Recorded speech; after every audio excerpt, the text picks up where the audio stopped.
morning. How you feeling? How you feeling? How you feeling? It's breakfast with Bart.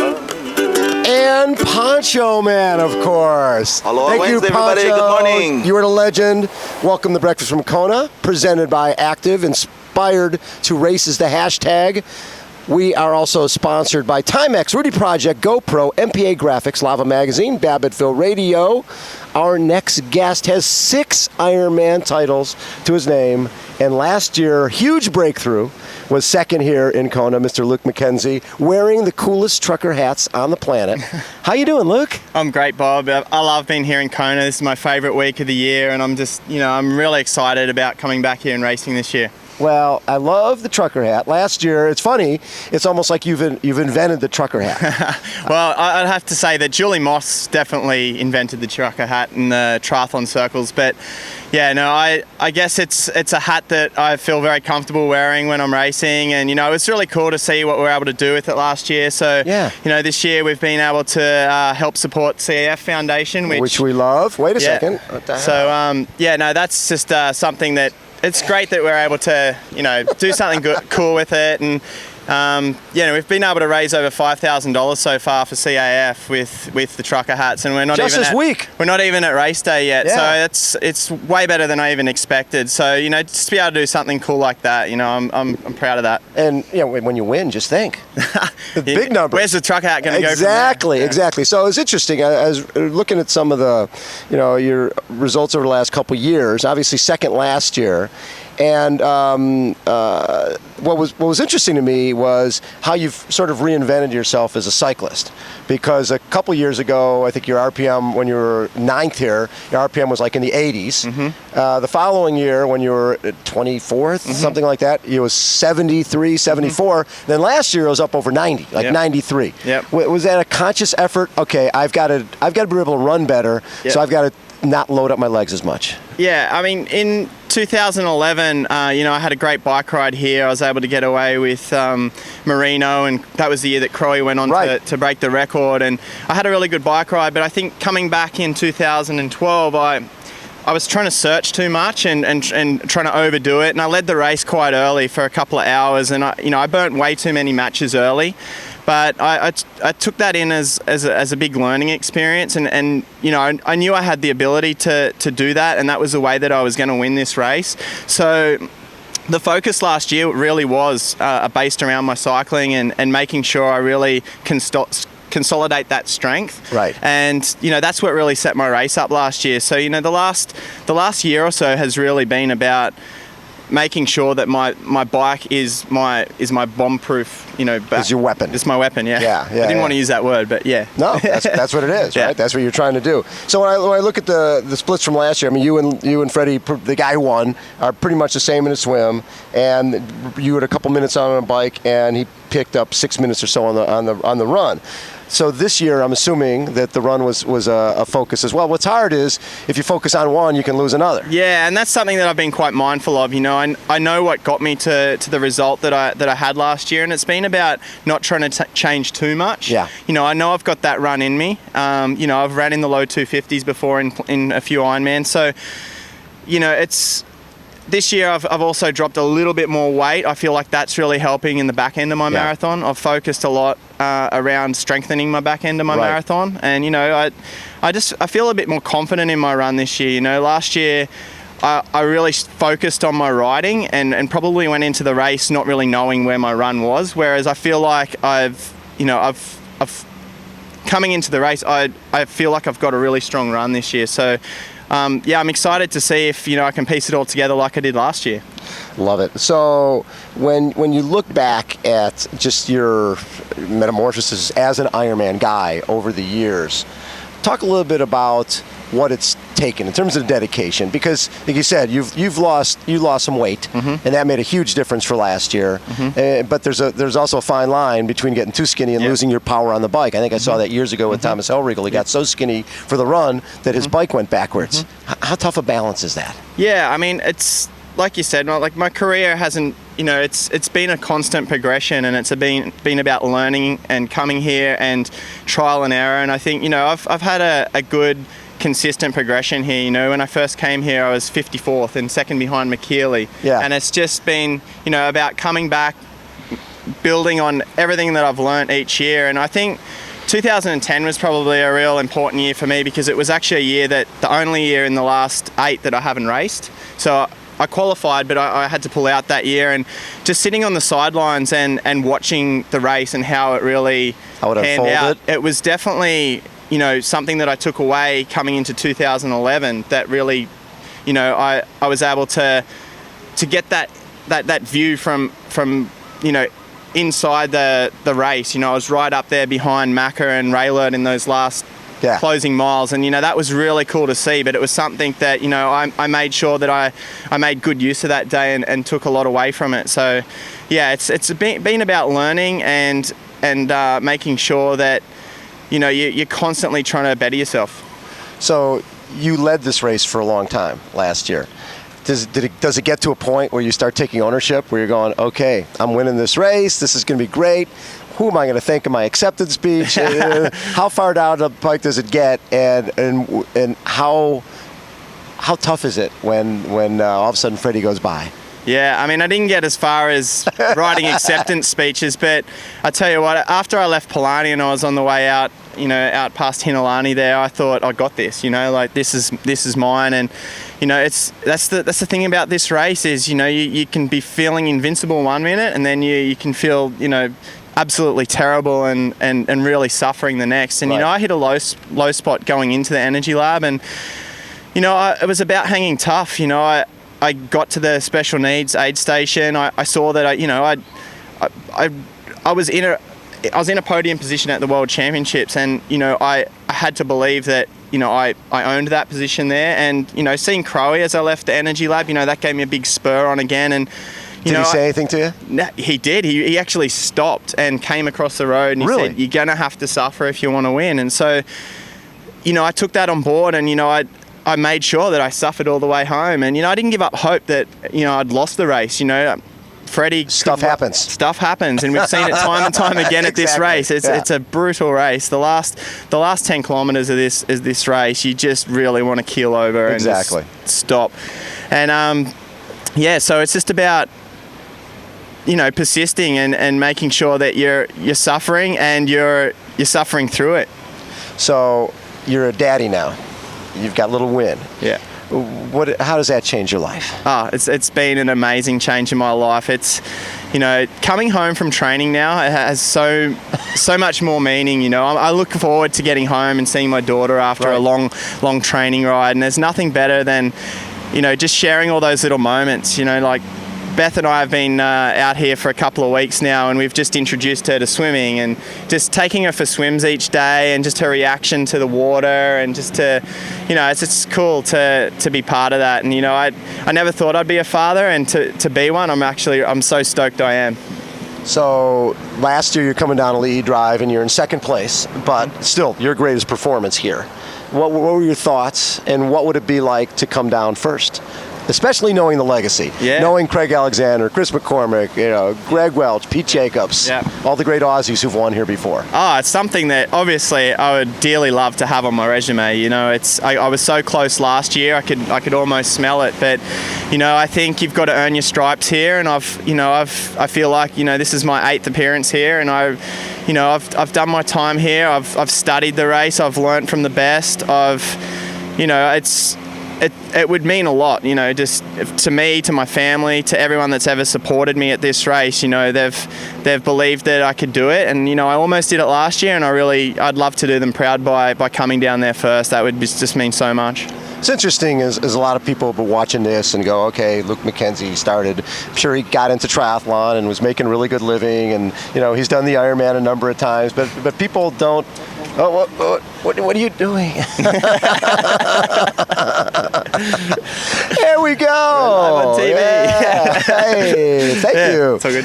So They don't realize there were times where you and Craig Alexander are sleeping on air mattresses next to the train tracks in Solana Beach, trying to figure out, can I make a living doing this sport or not? Because when you leave Australia and decide to go to the U.S., it's not like I'll go there for the weekend. You're basically committing, right? You're 6 months at least away from home, away from family, trying to figure out if you can make a living doing this sport. Yeah, I mean, I think that's what makes the Aussies tough. And people say, how the Aussies, done so well at this race. But I think, those first years on the circuit over here, living away from home, committing to a life in the States, and really living from paycheck to paycheck, back in those days, it was tough, Yeah.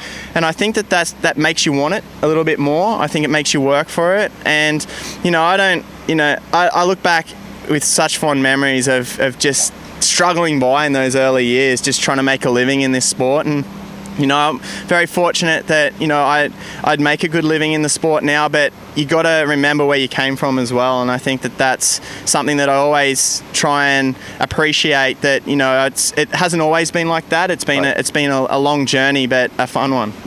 Well, and especially when you talk about how long the journey was, because back at Ironman Australia, you were the kid at the 25-mile mark, handing out aid. Right? And then just running in with Paulie Kiru every time he'd win that thing?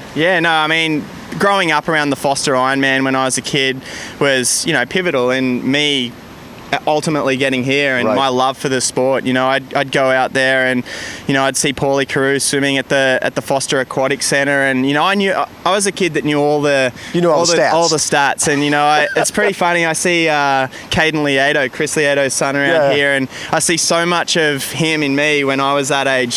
Just so much respect and admiration for these guys that are at the top of the sport, and I just I'm so thankful to my parents for, they never really pushed me into the sport, but they definitely gave me the opportunity to have a love for it and set goals and to really aspire to be great. And I think, they've been a very integral part of me coming here to Kona, and every year they're here supporting me, and I think that's something that I just really like to thank my parents. How big a crowd do you have here? How many Lukettes? Yeah, well, my parents, they started off coming in 2006. They came for 1 week. Yes. And then in 2007, I think maybe they decided that they were going to buy a timeshare or something. So then they came for 2 weeks. And then it's just progressed into this thing. And my parents are actually here longer than me now. I think really? They live here. I think, they're like natives. They love their annual vacation to Kona. And, I really have to thank Mum and Dad, because, they're, especially now Wynne's come along, they're very readily available. Beth just raced over in Malaysia last week. Did really well. And, she did. We'll talk about that in a second, hopefully. But and it was just, I really have to thank my family. It's allowed Beth to get back into her racing, and it's allowed me to focus on what I need to do here as well. Talk a little bit about what Beth did last week. Yeah, she's amazing. What Beth's been able to do since being a mom. Being a mom, no, you can't fathom what she's been doing to actually get herself to the start line. She's been going out and doing 5-6 hour rides with a brick run, but breastfeeding in between that and looking after Wynne. And it's just, constantly mind-boggling to me, that she's been able to put it all together, because there has been sleepless nights for her. I mean, I have to say, Beth has taken the reins in that regard. I've really been allowed to focus on what I've needed to do for this race, and not only has she helped along the way with Wynne, in every aspect, she's allowed me to do what I need to do for this race as well. So when you come back from a bike ride and you're going, God, I didn't ride well, and come back for a run, and then all of a sudden you see your little one, it all melts away, right? Oh, totally. I mean, we think about her so much when we're out there training, and we're very lucky that my sister's been traveling a bit with us this year. She's been there to help us with Wynne, but we love and cherish those times between training sessions, where we just get to have our family time, and it's really been the highlight of our day. I love it. Luc, as always, thank you so much for taking time. Congrats on the hats. Yeah. I love these. We're talking, you've raised $5,000 already? Yeah. $5,000 already, and what's the goal?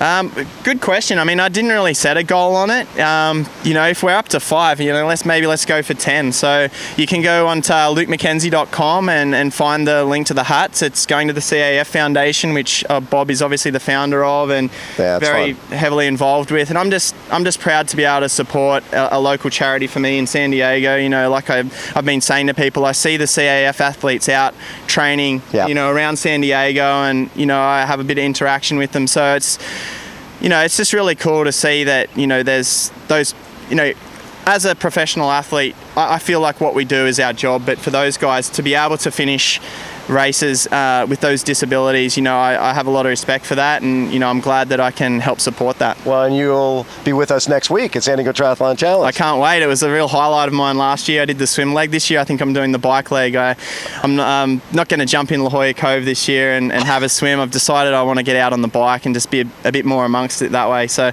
I'm really looking forward to that event. It's a fun day, and I can't wait. It's pretty interesting when you see 150 different challenge athletes all in one place with every challenge there is, mate, and nothing gets in their way. You leave there with absolutely zero excuses. You see what some of these people have been able to overcome, and what it's such an inspiring day. I'm really, I would say if you can get down to La Jolla and watch it, because it's the most inspiring day that you'll be a part of. Well, thanks, Luc. I appreciate it. Luc McKenzie has been our guest. Poncho Man.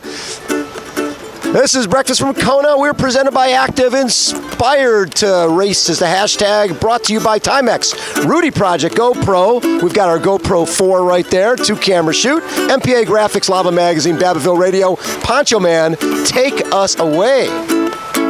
Who can it be knocking at my door? Go away. Don't come round here no more. Breakfast with Bob. It's Breakfast with Bob. Poncho Man, everybody! Oh! Yeah. Little minute work for you. We even had a photo bomb. I love it.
It's Wednesday morning, it's breakfast bop kikay.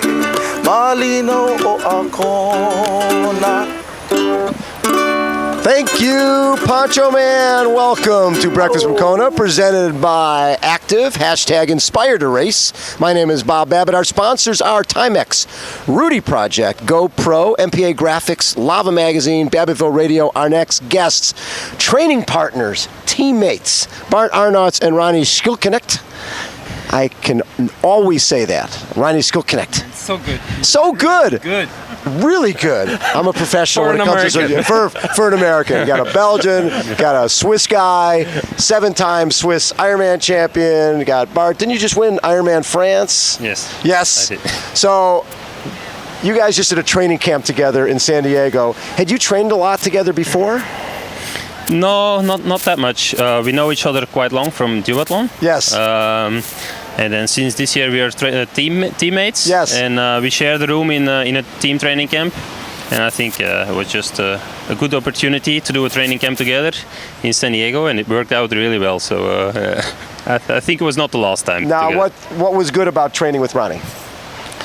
I think he's a similar guy to me. We are a similar level in bike and run. Yes. Swim, we did a bit different stuff, but we are also quite a similar level. Right. I think we are both quite easygoing, not too focused the whole time. We focus, we do our job, right. But we are not too crazy. And I think it worked out really well, and it's also a lot nicer to be together a bit. Hard to do this stuff on your own. Yeah. It's a lot harder to do it on your own. So how was he to live with? You guys have become sort of an old couple. Yeah, really. I mean, that's really important, that you get along very well. And I think when we had the first camp in Mallorca, we were together in the room, and I mean, it was just really comfortable, and we had a lot of fun. You can laugh a bit, and the training itself is so hard. So if you can motivate yourself, and in the end of the day you can even have a laugh at the Yes. table, at the dinner table, I think that's the perfect match then, So, Bart, you look at the last couple of years, you've gone from 11th to 8th. You had the fastest run last year, 2:44. Coming into this year, and even back like 2 years ago, I think you swam like over an hour, right? You went from an hour 1 to 57 minutes. And for you, it's going to be important for you to be up a little further after the swim, so you don't have to chase so much. Yeah. What do you think? Do you feel you've improved much in the swim this year? Yeah, in general, I improved a lot the last 1.5 years. Yes. It's just in Kona last year, I still struggled. I think it's the hardest swim you can imagine. I think it's in the ocean. It's one long straight line, and Right. it's maybe also a bit of the pressure that made it that I was swimming a bit under my level last year, I think. Yes. And I think, I have a bit more experience now. The same in Kona. It's my third time. It's not the second or the first time. So it's maybe everything is a bit more comfortable, and I'm maybe a bit more focused and relaxed during the start, and I hope Right. I can swim at my level. And then usually I should be a little bit closer to the front than last year, but you never know here. That'd be scary for the other guys if you're a little closer to the front. So, Ronnie, you're a guy who finished 4th here. And when you finish 4th or 8th, in Bart's case, all of a sudden people start talking about you potentially winning the race. Yeah. Was coming back the year after you were 4th, was that hard? Because expectations change when you finish 4th. Exactly. Yeah, that's the really hard thing. I mean, it's great to finish 4th, but it's not getting any easier. So you come back and you have a race and you feel like, today I don't have a good day and I'm not even in the top 15 at the moment. So, everything not as good as 4th is not good. So it's Right. in the head, mentally, it's quite Right. hard. Yeah. And Bart, this year with Ironman France, you were second in Ironman Mallorca and first in Ironman France. Was that your first Ironman win? Yes, it was my first Ironman win. How special was that for you to win? Yes. To win an Ironman? Because you were second the year before with a phenomenal run. Yeah. You ran Yeah. sub 240 there. I think a phenomenal race in general, but Frederick was just not way stronger, but he was impressive that day. I think Right. he had his best race ever, nearly. It depends also on the conditions, but we had a great race last year, and but it was not a win. And I won a couple of half Ironmans, Right. but I still wanted to win Ironman as well, and it's good that I tick that box now, or how do you call it, the US guys? But Yes. No, it's okay now. I won an Ironman as well, and now there is no extra pressure to try to win an Ironman. So it's I achieved it already, and now I can just try to get in a few more. But yeah. There was my goal for this season was to try to win an Ironman. Yes. And then perform well in Kona. That's.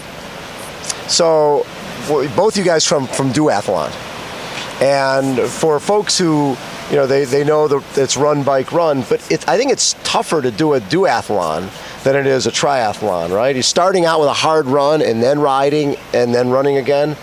Was the transition a little easier from duathlon to triathlon than you thought it would be, or was it still pretty hard?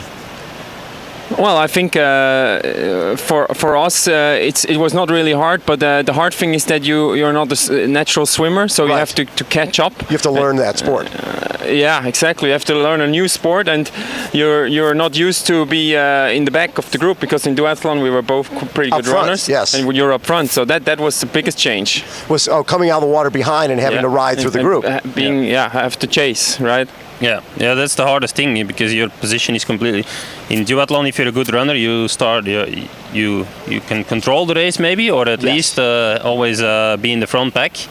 And now we need to catch up already after the swim. It's like 3-4 minutes whatever down. So it's different. You know, you have to really push to get into the race. And in duathlon, it was different for me and for him as well. So it's a different feeling, and mentally maybe not easy in the beginning. Because if you're used to be always in the lead or in the front, and then all of a sudden you need to make sure that you're not the last guy out of the water, it's completely different. It's the opposite. But it's easy to find your bike.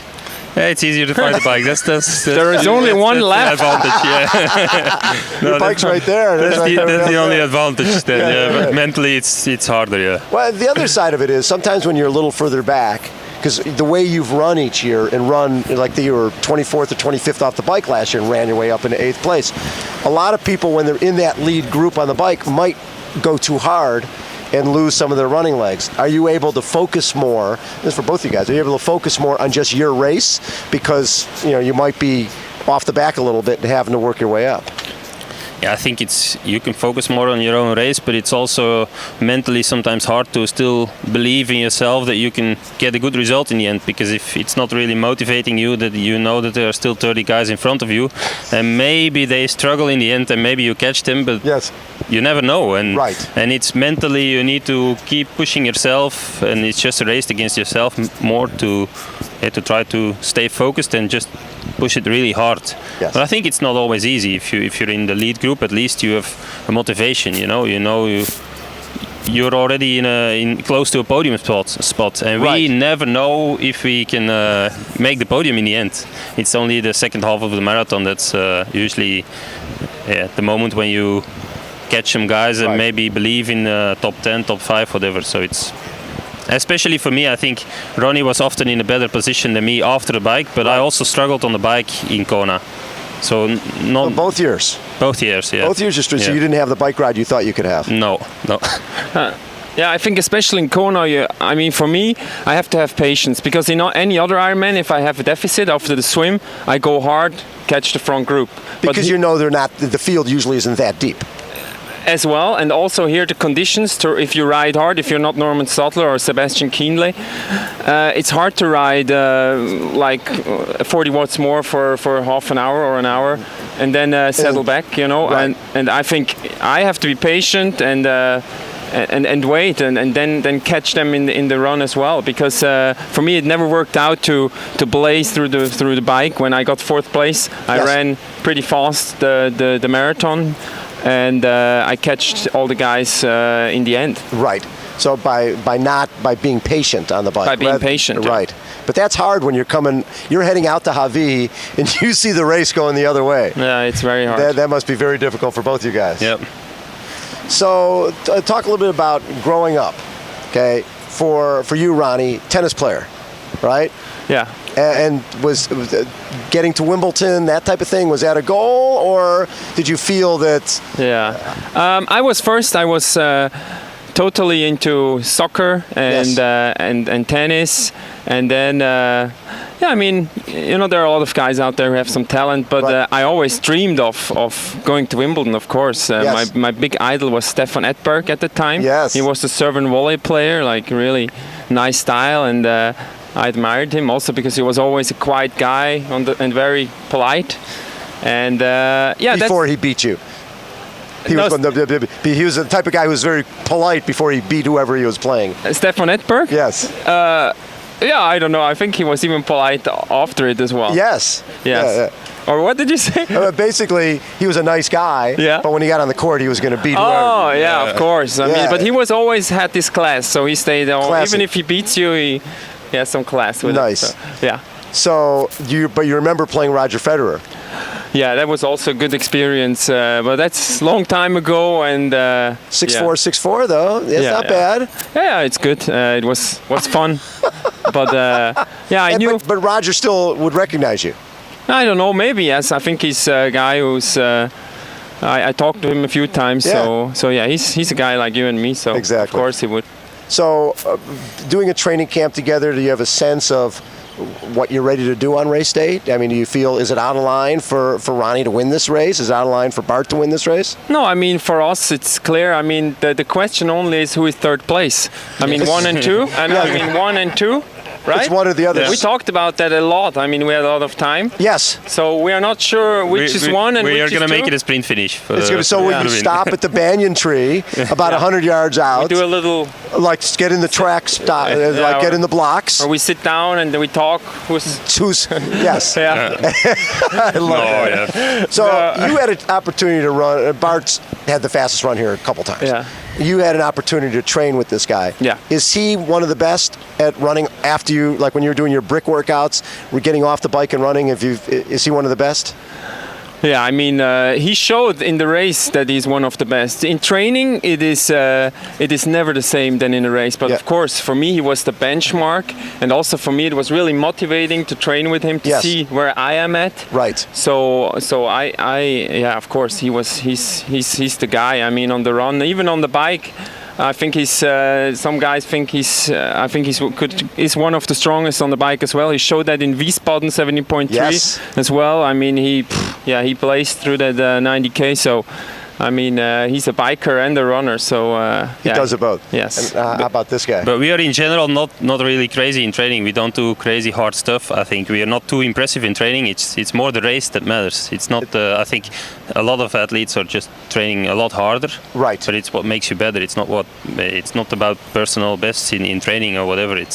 I think we both did a smart training camp and just good training session. Yes. But not like to impress each other. It was not like to try to race each other in training camp to show how strong we are. Right. So you weren't racing each other. You had a plan each day. Yeah, exactly. And we did it quite smart. It's about a solid block, but it's not about one crazy hard session. I think that's not the way to focus on Kona. So we were maybe not too impressed by what we did.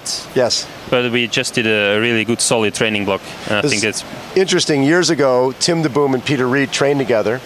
And then Peter Reed won the race, and then they didn't train together anymore. Because and they sort of pushed each other. Because Tim was like, I saw that guy hurt. He won, and I finished 10th. What the heck? And so they went their separate ways.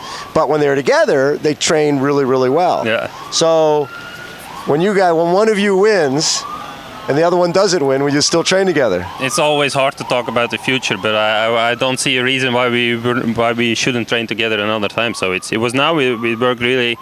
worked out really well and was a good opportunity to train together. And I think because we liked it both, I think we would do it for sure. Again, even if he wins and I have a bad race or the opposite, I think it doesn't matter that much. No. So there's a pretty cool heritage for triathlon from Belgium with Luc Van Lierde and Frederik Van Lierde. Yes. And last year when Frederik wins, how important was that for the country of Belgium in terms of more awareness for triathlon?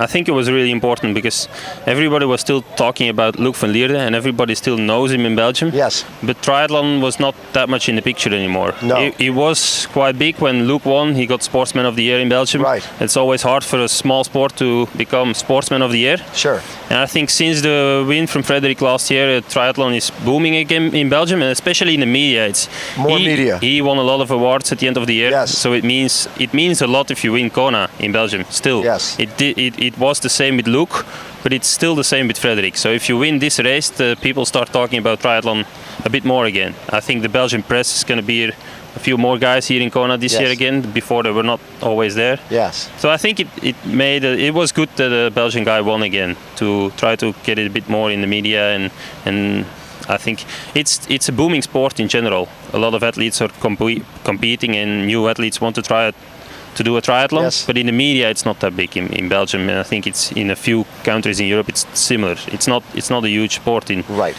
And I think if you have a good result here, but you need a win, I think, to Speaking of to that, achieve that. what would it mean to you to win this race? Yeah, a lot. It's the race. I think it's for everybody the same. It's the race where you start to dream of. When you get into triathlon, you think about this race straight away. Yes. Even I think for the short distance guys, a lot of them dream about Kona. So the Olympics is huge, but every triathlete is still thinking about Kona as well. And you can see the guys like Frodeno. He's now competing in long distance as well, and I think it's for every triathlete it's a dream. It's a dream. And Ronnie, you? Yeah, what I would it mean, mean for you to win? the last few years I had to learn to really, my goals maybe, don't put them too high. So this year I'm really coming to not with the real goal. I mean, of course, you dream of winning, of course. But if I look at my last Kona races, I have to be honest, they were not too good. Right. And of course, I would love to have another race like in 2008. But I will not focus too much on results on Saturday. I just try to stay good in the head, through the whole race, and then the results will eventually follow. If I have the chance, of course, I will take it. But I think my aspirations this time are not as high. But you have high aspirations for this guy. Yeah, of course. No, I don't want to put pressure on him, but it's the same. In the end, they're all fit here. I mean, there are 10 guys who can win, or maybe 6, 7. No, yeah. But you can train the best, you can feel the best, but on race day, the best will win, and it's only one who can win. Huh? Exactly. Yeah. Thank you, guys. Bart and Ronnie, really appreciate you guys coming on. Thank you. Poncho Man. Again, this is Breakfast from Kona. We are presented by Active, #Inspired to Race. Our sponsors include Timex, Rudy Project, GoPro, MPA Graphics, Lava Magazine, Babylon Radio. Poncho Man, take us out. Hano, hano. E kono kaya pua I kalahi. It's Wednesday morning. It's breakfast with Bob Kikai. Malino a o Kona. Poncho Man! Woo! Thanks, boys. Thank you. We're going to take a quick photo.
take me back, back to the kind, take me back, back to the kind, all over, more better. It's Breakfast with Bart and Paul. And brother Paul. welcome back. Paul brother. Huddle. How about a round of applause for Paul Huddle? Just swam here from Barcelona. Oh my God! Wow! Welcome to Breakfast from Kona, presented by Active. #Inspired to Race. My name is Bob Abbott. His name is Paul Huddle, and we're also brought to you by Timex Rudy Project, GoPro, Huddle, a second camera, GoPro camera, MPA Graphics, Lava Magazine, and Babbittville Radio. Our next guest, 2008 Olympic gold medalist, who is a rookie here in Kona, Mr. Yvonne Frodeno. Jan, thanks so much for coming on with us. Yeah, thanks for having me. I really appreciate that. So, winning a gold medal in Beijing, and I remember that race. I watched it on TV. So do I. Yeah, I bet you do too. So all of a sudden, Simon just takes off. Simon Whitfield takes off. He's Olympic gold medalist from 2000. What were you thinking when he took off? I was thinking this guy was gone a minute ago.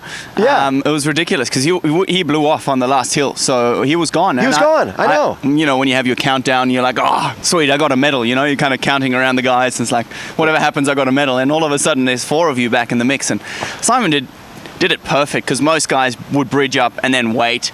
Yes. And he just bridged up, threw his cap, and he's like, all right, Rocky style, I'm going to go. And that was, it was a brilliant move. And the smart thing about that move, because really he made you guys make a move, right? He made you guys make a decision. Somebody's got to go with him, and he figured, I'm lessening the odds because if it comes down to a straight-out sprint, I'm probably not going to beat these guys. Well, he does have the speed. You know, he was probably the quickest in the field, but yeah, he definitely had the element of surprise on his side. And as you could see, the other 2 guys, they really couldn't react in that moment. You know, Bevan and Javier. Yeah. I think they were all kind of shocked as well.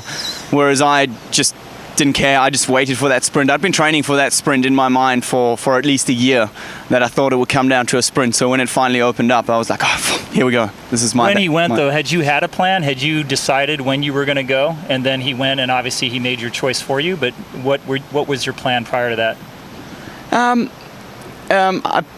I had no plan. Right. I had a plan to sprint, but I was hoping somebody else would open it up. Yeah. Okay, so it fit right in. So winning the gold, how did that change your world?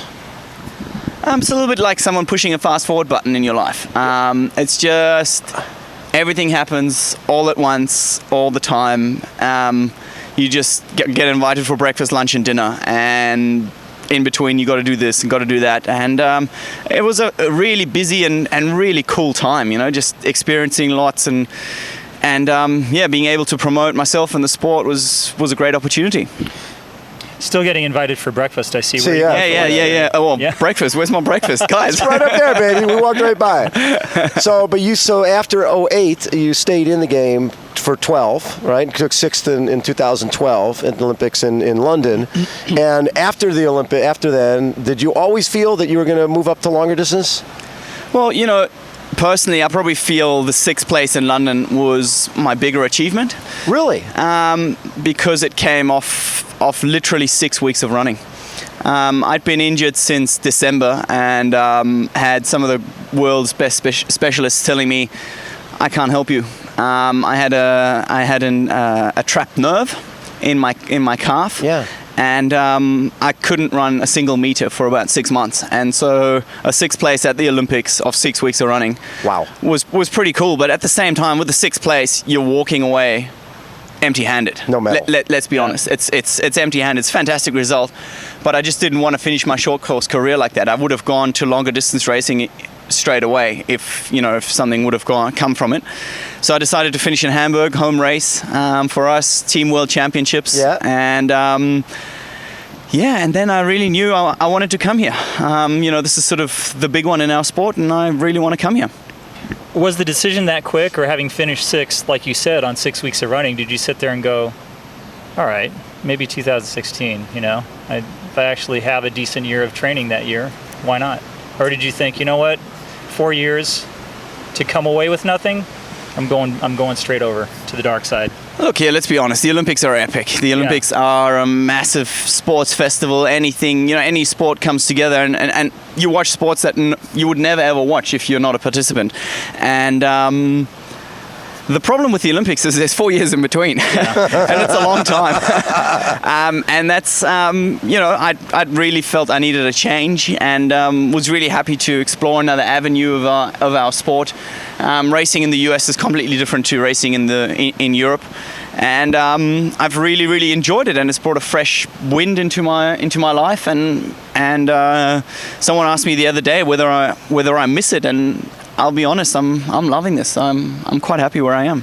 It also the when you do these type of races, it's really you against you, right? There's less when you're doing the Olympic style race with the jumping off the pontoon and the tactics on the bike, and you got 50 guys coming off the bike together. This is a little purer, to the perspective of that the other guys are there, but it's really all on your shoulders in terms of how the race turns out. Absolutely. I mean, you've still, you need to make decisions, but you've got more time to make decisions whether you're going to go with somebody or not. There's still tactics involved, and let's be honest. To come over to the longer side and go slower.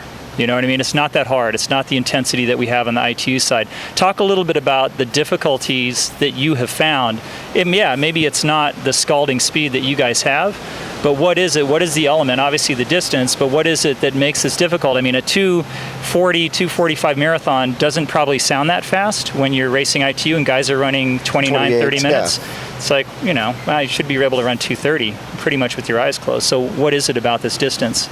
I think anybody who says it's easy has never done the last hour of an Ironman. It's about the most terrifying thing I've ever done. And I actually looked at it the other day on TV, and it's amazing how quickly you forget too. Like in that last hour, you could have handed me a private jet and a villa on the beach here, and I said, thank you guys, have it. Give it to someone else, But then as soon as you finish and you get in the whole vibe, you're like, this is so cool. For some reason, it's totally bizarre. And it's like you say, it's when you come from that sort of speed, it's amazing when you're running 29 minutes for 10 Ks, you're hurting a lot. But when you stop at the finish line, it's over, your lungs come back, and 3 minutes later you feel like, I could have pushed that last K. There's no way you could have gone any faster, but a few minutes later you feel good again. Yeah. In that last hour of the marathon, you can run 5 minutes, you can run 3 minutes per K. Sorry, I'm still thinking in Ks. Yeah, that's all right. That's good. And it hurts just the same. It's whatever you do, it hurts. It really does. And it becomes a mind game, and there's so much more mental, capacity that you need to sort of push yourself to that last little bit to squeeze it all out. That makes the big difference. So that's what I found it to be really challenging and really exciting. What I love is your first Ironman experience at Frankfurt, right? Probably not something you loved, but I mean, seriously, it just says Sebastian Kienle goes 7:55, Frederick goes 8, and you go 8:07. But pretty much everything that could go wrong went wrong for you. 3 flats, and then when we were looking online and following, and Jan Frodeno's walking again, and Jan Frodeno's walking again, and you still ran a 2:43 marathon. When you started the run, how fast were you going? The first 10, I was going through pretty much spot on 3:25 per kilometer. So that makes it about 33 high, 30. I like to say pressure creates diamonds, and that's what it's going to take. The pressure is what brings it, what makes the event special. Yeah. It's because people care. It's because it's the most prestigious event we have in our sport. It's historically one of the big events. Everybody says, you do Ironman. You've been to Hawaii. It's the big one. Sure. And with history and so much prestige being out there, obviously the pressure is greater, and that's what it should be. It's a world championship, so bring it on. Expect. Yeah. What are your goals for Saturday? I would like to have a really, really strong race from beginning to end. I know it's going to be a long day, but I've learned to break the race down into baby steps, because so much can happen, and you're not always going to feel good. And I want to try and have the strongest race possible. And I know that sounds very blasé, and I don't want to stick to it. It is pretty blasé, I got to tell you. Yeah. But really, that's how I break it down. I've come away from saying, I want to go and X time or whatever. X time or this or that. You never know what's going to happen. So You have that in the back of your head, though, don't you? I mean, surely someone like you has those times in your head of what's possible. Sure, I have those times in my head, and then I go out on a quiet morning like this, and I wonder, the Queen K, it's super fast, smooth. There's not a breath of wind out there. How come nobody's ever ridden faster here? But in reality, during the race, it seems to unfold different, and that's what being a rookie is all about. Coming here, I've great respect for the performances that the guys have put in. I said earlier that I've been on the island for 2 weeks, and I think my legs arrived last night. My wife's accent. You've got a little of the South African thing going, which has to help you. That's a nation of endurance, fanatics, and hot, humid, all of those things. That's got to bode well for you. Yeah, I grew up in South Africa, in Cape Town, and that's also where my triathlon career started. Then spent a lot of time there, a lot of time preparing in the winter, still moving back and forth to Germany, or from Germany, and then I met my wife, Emma Snowsall, who's Australian, so now everybody's giving me a hard time for slowly but surely sounding a little more Aussie. Yes, you do. Yeah. So it's a bit of a mixed accent. Do you think the background gives you some advantage? I mean, you talk about South Africa again, Paula, and going down there, you see the running depth that is down there, the wind in Cape Town. I mean, some of the elements that you have to deal with here are the elements that you lived with growing up. You know what? I think it's also mentally it's given me a bit of an edge. Just seeing and traveling lots, having different attitudes. I think I have, I have certain attitudes that make the German athletes very strong. Sort of the scientific side of things and being very precise. But then I also have that relaxedness, that casualness that the South Africans have about them. Trying to get me anywhere on time is a hard thing. You were great. But then again, I don't stress about too much either. So I think that certainly helps in endurance racing. So you have a gold medal from Beijing. Your wife Emma has a gold medal from Beijing. I don't know how many summer Olympic married couples both have gold medals. Yeah, pretty rare. Probably a small group. So who gets priority in terms of the gold medal placement in the house? Yeah, Emma pulls rank. She's definitely had an awesome career. It's not that we compare it. That's for sure. I mean, it's more jokingly, but just in terms of a sporting side, it's fantastic to be able to look on something like that together. And is Emma retired? Yeah, Emma retired a few months ago. She's been really struggling with the stomach virus. That's sort of gotten her sick on and off training for the last 2 years, and it was a tough ending to her career. She's won pretty much. She's one of the few people who's won more than they've lost. Yes. And it was obviously real tough for her, but she's getting back to health and studying nutrition, and obviously being a huge help on my side. So if you finish top 5 here on Saturday, would you be happy with that? Absolutely. I mean, it's top 5 includes the spot that I want as well. Let's be honest. I don't. There, he said it. Finally, you got it out of him. Took us a while, but yes. Look here. I mean, let's be honest. You don't train for 8, 9, 10 months of the year, and every morning get up and hit yourself with a stick basically in training and just hurt yourself and keep going and keep pushing, and all those moments that are really tough to come 5th. Like, who does that? It's really. Paul Huddle. I did it for 20 years. That would have been great. 5th. Wow. Well, that's the thing. In the morning, you get up and you picture yourself winning, of course. And I would love to do that. That's in my mind. That's my goal, long term as well as short term. But whether that's realistic is another story. Is there a part of this course? I'm assuming 2 weeks here. You've seen everything there is to see. You probably know it historically. Is there any part of this event that you can't, I mean, I know you wrap your mind around the whole thing, but that you're like a little bit, energy lab, 16 miles coming or 18 miles coming out of the energy lab. Is there any part of this course where you're going, I'm not quite sure about that one spot?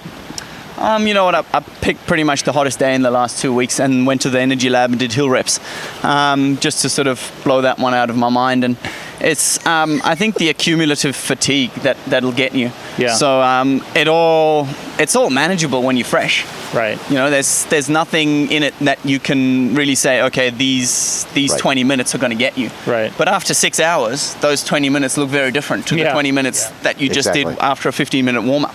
So I've got a lot of respect for the course, and have been trying lots of gear, lots of kit, to see what can help me with the heat, and try and get to every point as fresh as I can. Love it. A lot. Can I ask one more, Babbitt? Absolutely, I gotta ask one Huddle. more.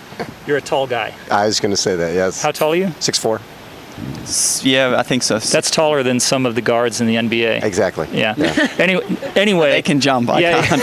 That's why they get the salary and I don't.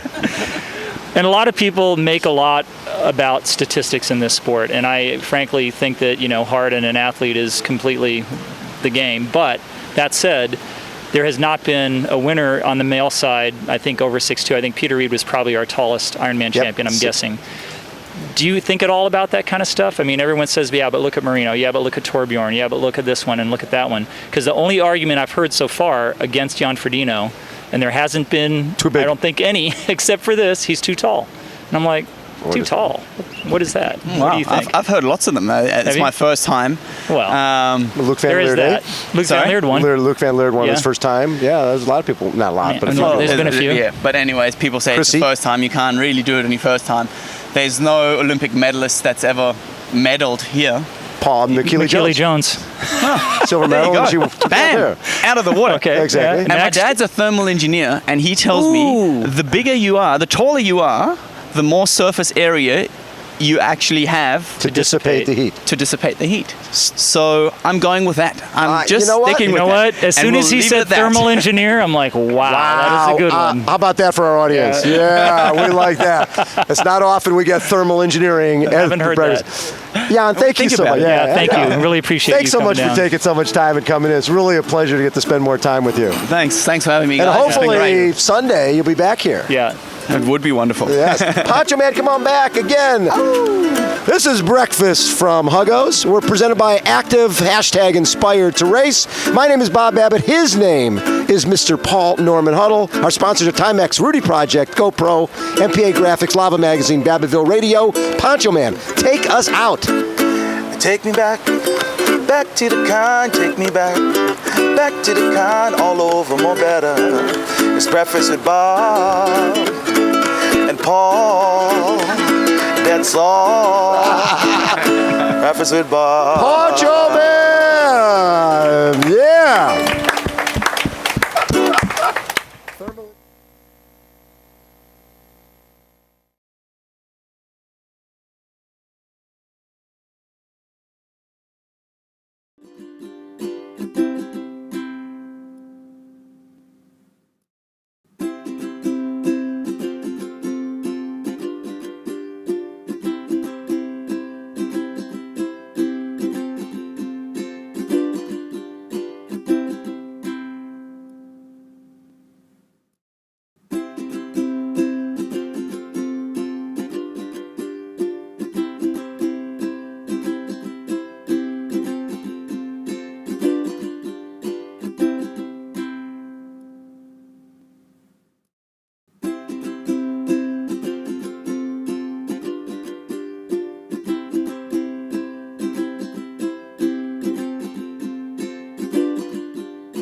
It sounds like thunder, you gotta head for the high grounds. White water coming, no fooling around. It's breakfast with Bob and Paul. Thank you, Poncho Man. Welcome back to Breakfast from Kona, presented by Active, #inspired to race. We are also sponsored by Timex, Rudy Project, GoPro, MPA Graphics, Lava Magazine, and Babbittville Radio. My co-host Paul Huddle back from a trip to Spain. Huddle, great to have you back, man. Thanks, Babbitt. It's great to be back. Sort of missed you. I've missed being here. Yeah, sure you Not did. that well, not you, but No, yeah. I've just But you missed missed being on the Luc, island. I've missed Luc for sure. Two-time Absolutely. Ironman world champion, Luc Van Lierde joins us. Thank you. It's been way too long. How you doing? Fine. It's been 6 years since the last time I've been here. Really? Has it been 6 years? I never came back since I retired from the sport. I was certain last year when I heard that name crossing the finish line. I go, Luc it's is Luc's back. son. It's Luc's brother. It's Luc's. Wow. It's. Frederick. I'm sure you got that from all over the place. Like, hey, Luc, congratulations. I heard about your family member. I don't have that. No? No. But Frederick is confronted sometimes with people supporting him and shouting, "Come on, Luc!" But Go, Luc. it's Frederick, of course. So talk about Frederick. When did you start coaching him? Well, I retired in 2009, and I already was coaching a few athletes by then. And then we started to work together since 2011. Yeah. And after all the tests, I told Frederick, I will probably need about 4 years to get the maximum out of you. And by the third year, he won this race. Won the Ironman. A little bit earlier than expected. But I still stick to the 4 years because the tests have shown that Frederick is in a better shape than last year. But that doesn't guarantee a victory again, of course. Wow, that's a little bit scary to think that Freddie's even in better shape this year than he was last year. What aspect of his racing or training do you feel like is going to be better? Is it all the way across the board, swim, bike, run, or is it one discipline in particular? He's stronger on everything.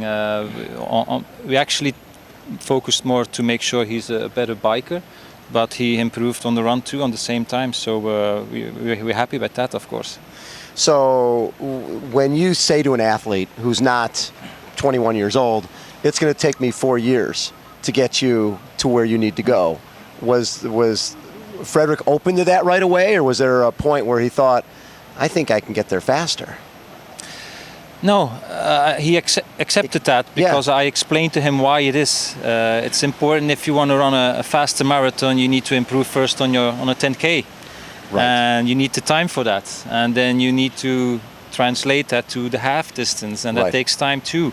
And then you translate that to the Ironman distance, and that takes time too. And I'm just talking about the run. So then we have talked about the bike. Then you have to make sure you get stronger to be able to do more miles. Right. And it takes time, and it's better that way, because if you do it on a long-term base, you gain that strength for a longer time too. Because everything you work for this year, you take it with you to the next year and to the year after that, and you can have a much nicer and longer career. I think Freddie's lucky because obviously you've won here, so you know what it takes, but more importantly, it's really difficult historically to repeat in Hawaii. I mean, there have been athletes who have won multiple times, but there have not been very many athletes who have won back-to-back. So talk a little bit about that and how maybe you've approached that with Freddie. Well, last year we said you just do your race, and you have to do that, do your own race, and he's going to do that this year again and not focus on the result. I mean, he needs to be alone in that race. I mean, he only needs to start to think about the competition once he gets out of the energy lab, or maybe going into the energy lab, because every mistake you make before that, you pay cash. Huh? So the last 6 to 10 miles is where he's going to be concerned about anybody else. Well, you have to watch out what you're doing throughout the race, throughout the whole race, and you can take some risks, but only at the last 15K, the last hour of the race. How does his life change this year in the week prior to the race compared to last year because of his winning last year? Well, he has a lot of obligations, of course, but he is professional in every way. He's a professional as an athlete. He's very professional towards his sponsor, and he's professional towards the obligation he has on an organization. And he can figure out his agenda really well, and he sticks to it, and he doesn't have any problems with that. What's interesting to me, Luc, is you're a guy who, you had real highs in your career. You had a breakthrough at the World Championship, I think it was 1990 in Disney World, and then there was big expectations on you back home in Belgium. And then you come here for the first time in 96, and you break the course record, first marathon you've ever run, you run 2:41, win the race, and then you win again a few years later, and you had a couple seconds. How did you, from what you did in your career, where you had those highs and lows and a lot of injuries, has that helped you in your coaching so that your athletes don't repeat some of that? Well, the disadvantage in my career was the injuries. I mean, I had a lot of injuries from start, actually. I had, just talking only about stress fractures, I had 13 stress fractures throughout my career. 13, yeah. So, and when you have a stress fracture, how long it takes to recover. So I did a lot of races at only 80% of my condition. Yes. And but the advantage is that I had some talent, that I reacted very fast on training. Right. And I didn't need a lot of training, so I was lucky on that case. But I was my own trainer, so I had to learn how to react on that. So I made up programs for myself, but I had to adjust every single week my program. Because of injuries. Because of injuries. So I learned a lot about that. And when I focus on coaching my athletes, I don't focus on how many watts, what the time was, the heart rate. I focus a lot on how that training felt. Because it's important when you do a certain interval session, if it's 2 weeks before a main race, or it's 4 weeks or 6 weeks before a main race, the same training needs to feel differently. And I concentrate on that, and I adjust the training program depending on how the athlete felt on that interval session. As a coach, do you feel like a lot of people are missing that point? I mean, you see so much, in the past it was about heart rate. Now it's very much about power output, especially on the bike. But you don't see a whole lot, which has been in physiology forever, and that's perception of effort. A lot of people just leave that aside. Do you feel like... that is the main thing for me. I focus a lot on that. I mean, when Frederick sends his results of training, I see how fast he went on his interval sessions, how many watts it was, that it's okay. But I always ask him, tell me how it felt. Yeah. And that is for me the primary information that I need. What do you feel like? I mean, this is one of my favorite questions from someone like you who has been at the top of our sport, has followed the sport a long time, is coaching now in the sport. When you look at this field, because it's the same every year, there's what are there about like 20 men and at least 10 women who are going to win this race. Who could win the race? So who are the guys that you see as being the big factors? And I would just give us like 3 to 5 on each side on the men and women. I mean, I know you follow this. Well, for the women, I take the top 3 like last year. Okay. And maybe we can add Daniela Reeve. Yeah. Paula's pick, by the way. Yeah, and then maybe Liz also, and who know that Miranda. Michelle, what she will do. Michelle Vesterby, yes. She's also one of my athletes. She came 8th last year. She has still a long way to go. I only started training her since the end of April. And I told her also it will take me another 2 years to get you in a certain shape. So for me, I've reached my objectives for this year for her. She got faster on a 10K, she got faster on a half distance. But for me, it was not an objective to be and already getting results here on an Ironman. Right. That's for next year. But everything she can get is extra for her.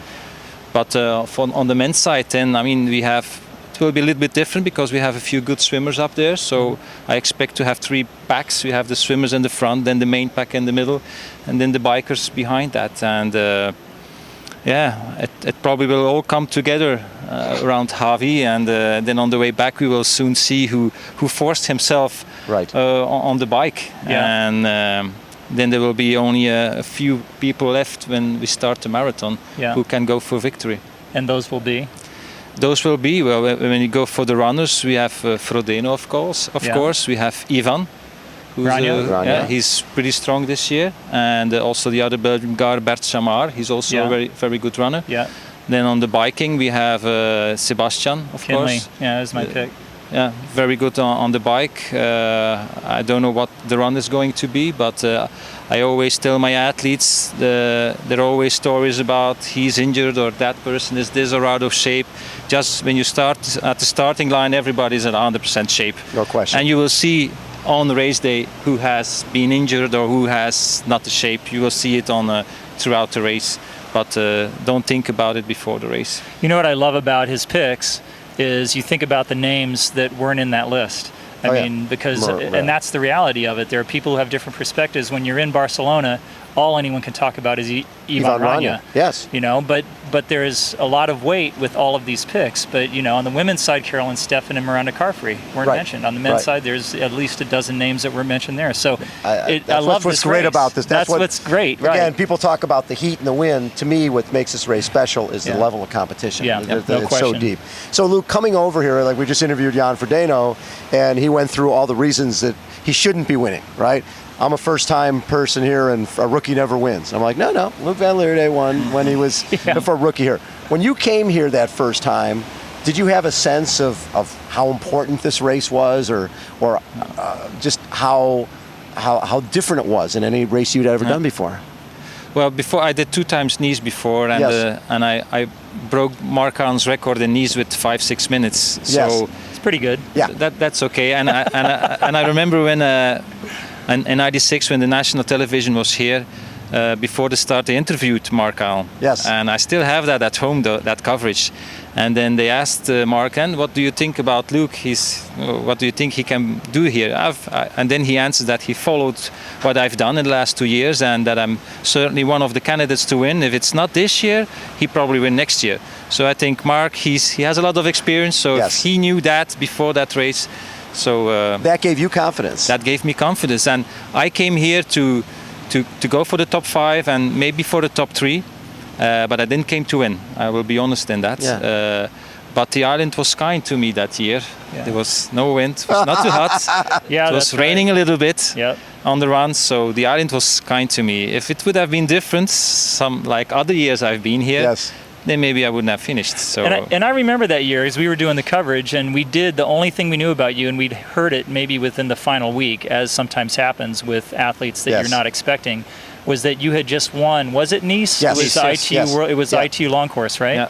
And we had heard that, and we said, okay, well, there you go. This guy is the real deal. Well, it's funny because I remember talking to you afterwards and said, this race is famous for the wind. Yeah. And you're like, well, listen, I'm from Belgium. The wind is strong there. The wind here wasn't a big deal. Then the following year, I remember in '98, we were riding next to you in the car, and you were looking over at me going, the wind in '96, the easiest wind today, or the easiest wind a couple years ago, there's nothing. The hardest wind 2 years ago was nothing like the easiest wind today. It was brutal. It was brutal, yeah. I remember that. Then I finished second behind Peter. Yeah, and then the following year you came back and won. Yeah. When you look back at your career here, I mean, obviously setting a course record your first time out, how did that change the perception of you in Belgium? When you come here first time out, set the course record, run 2:41, did it change the awareness of the sport, triathlon in Belgium, and in terms of yourself, more sponsorship? Yeah, more sponsorship, but not so much Belgium sponsorship. US.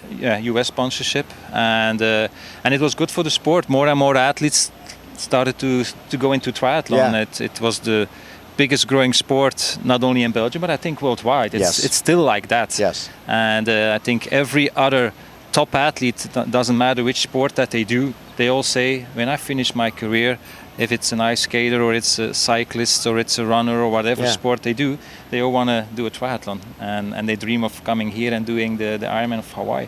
So, but that doesn't happen with another sport. I don't think we as triathletes think about, and when I retire, I want to do I want to go to ice skating. Ice skating or something. No way. We're not going anywhere. We're staying in this forever. Luc, thanks so much for taking time and coming in. Now, you were still working with Marino? Yes, I worked with Marino since August last year. He came to me with a stress fracture. Yes. Because I had a lot of experience in that. So the first thing then was to make sure that his injury got healed.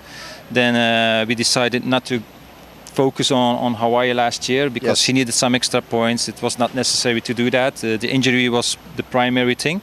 And then after that, we made up a program to get the qualification first, because that's not easy these days. I know. And he had a nutrition problem in Cozumel last year. Because of that, he needed to do another race this year, and that was the Ironman in Canada. Yes. And that was not on the plan because it was an extra Ironman that he needed to do, and I didn't really like that.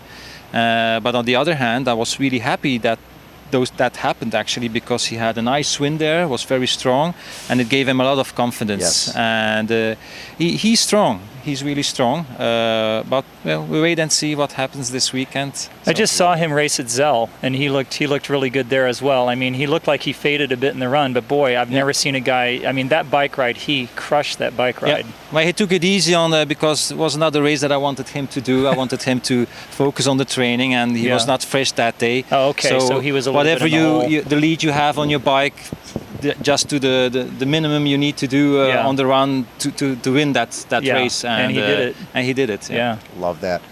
Luc Van Lierde has been our guest again. This is Breakfast from Kona. We are presented by Active, #Inspired to Race. We're also sponsored by Timex, Rudy Project, GoPro, MPA Graphics, Lava Magazine, Babbittville Radio, and it wouldn't be Breakfast from Kona without the one, the only, Poncho Man. Like a crab on a rock, we're gonna run real fast, we're gonna run real fast. Breakfast with Bob and Paul, breakfast with Bob and Paul, breakfast with Bob and Paul. Welcome back, brother Paul. You missed me, huh? I did. Thank you for that. All right, photo time.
gives me love, love, love, crazy loving.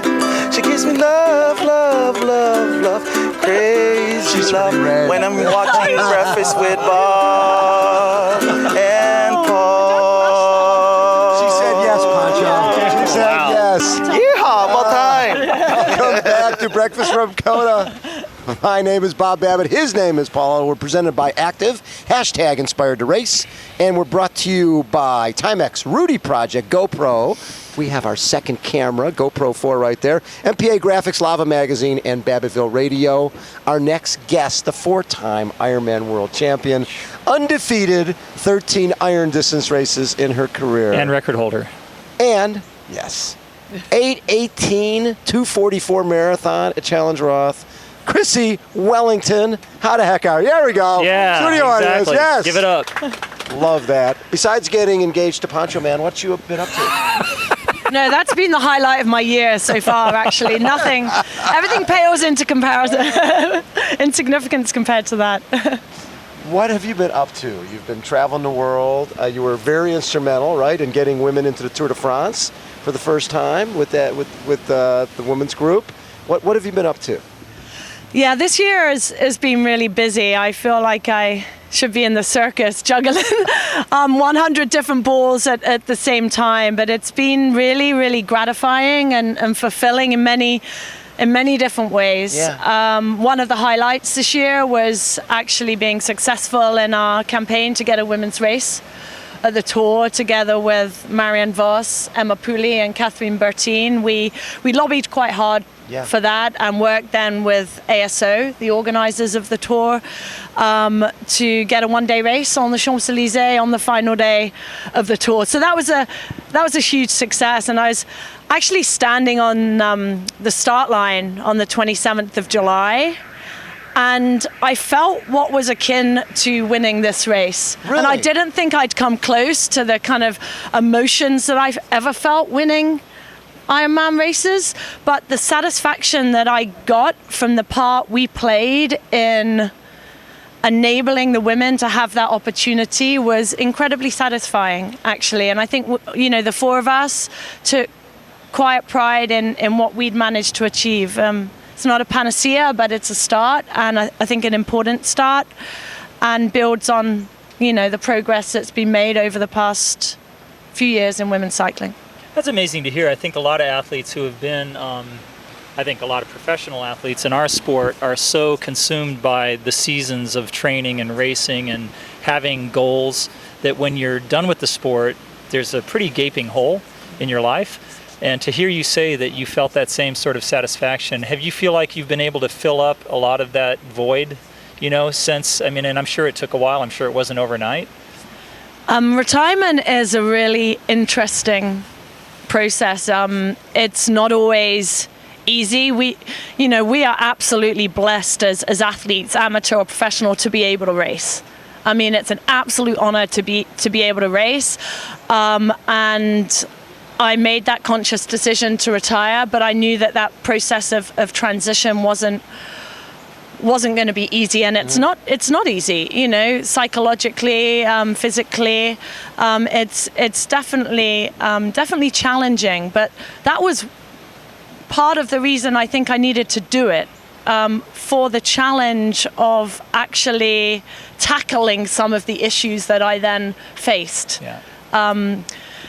When you retire, you don't have the structure, you don't have the regimen, you don't have the goal.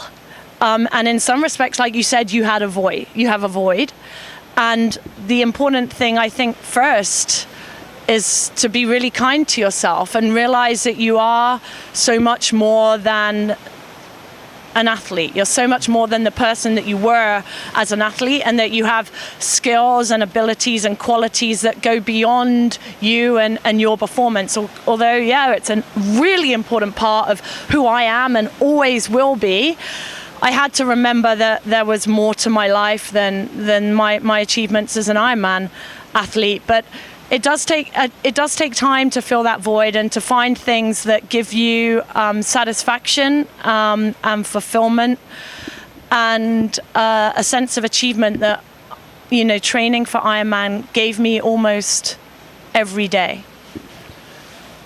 Is it gotten easier coming back here after the last win in 2011, which was such a dramatic win, to be injured beforehand, to coming here not sure if you could even swim, not sure if you'd be able to get through the day, but finishing that race and walking away from the sport.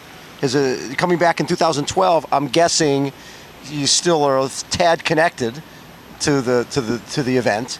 Now it's a couple of years after that. Is it easier to come back and not feel that I want to be part of this? It's definitely easier with each passing year. 2012 and even in some respects last year were emotionally quite difficult.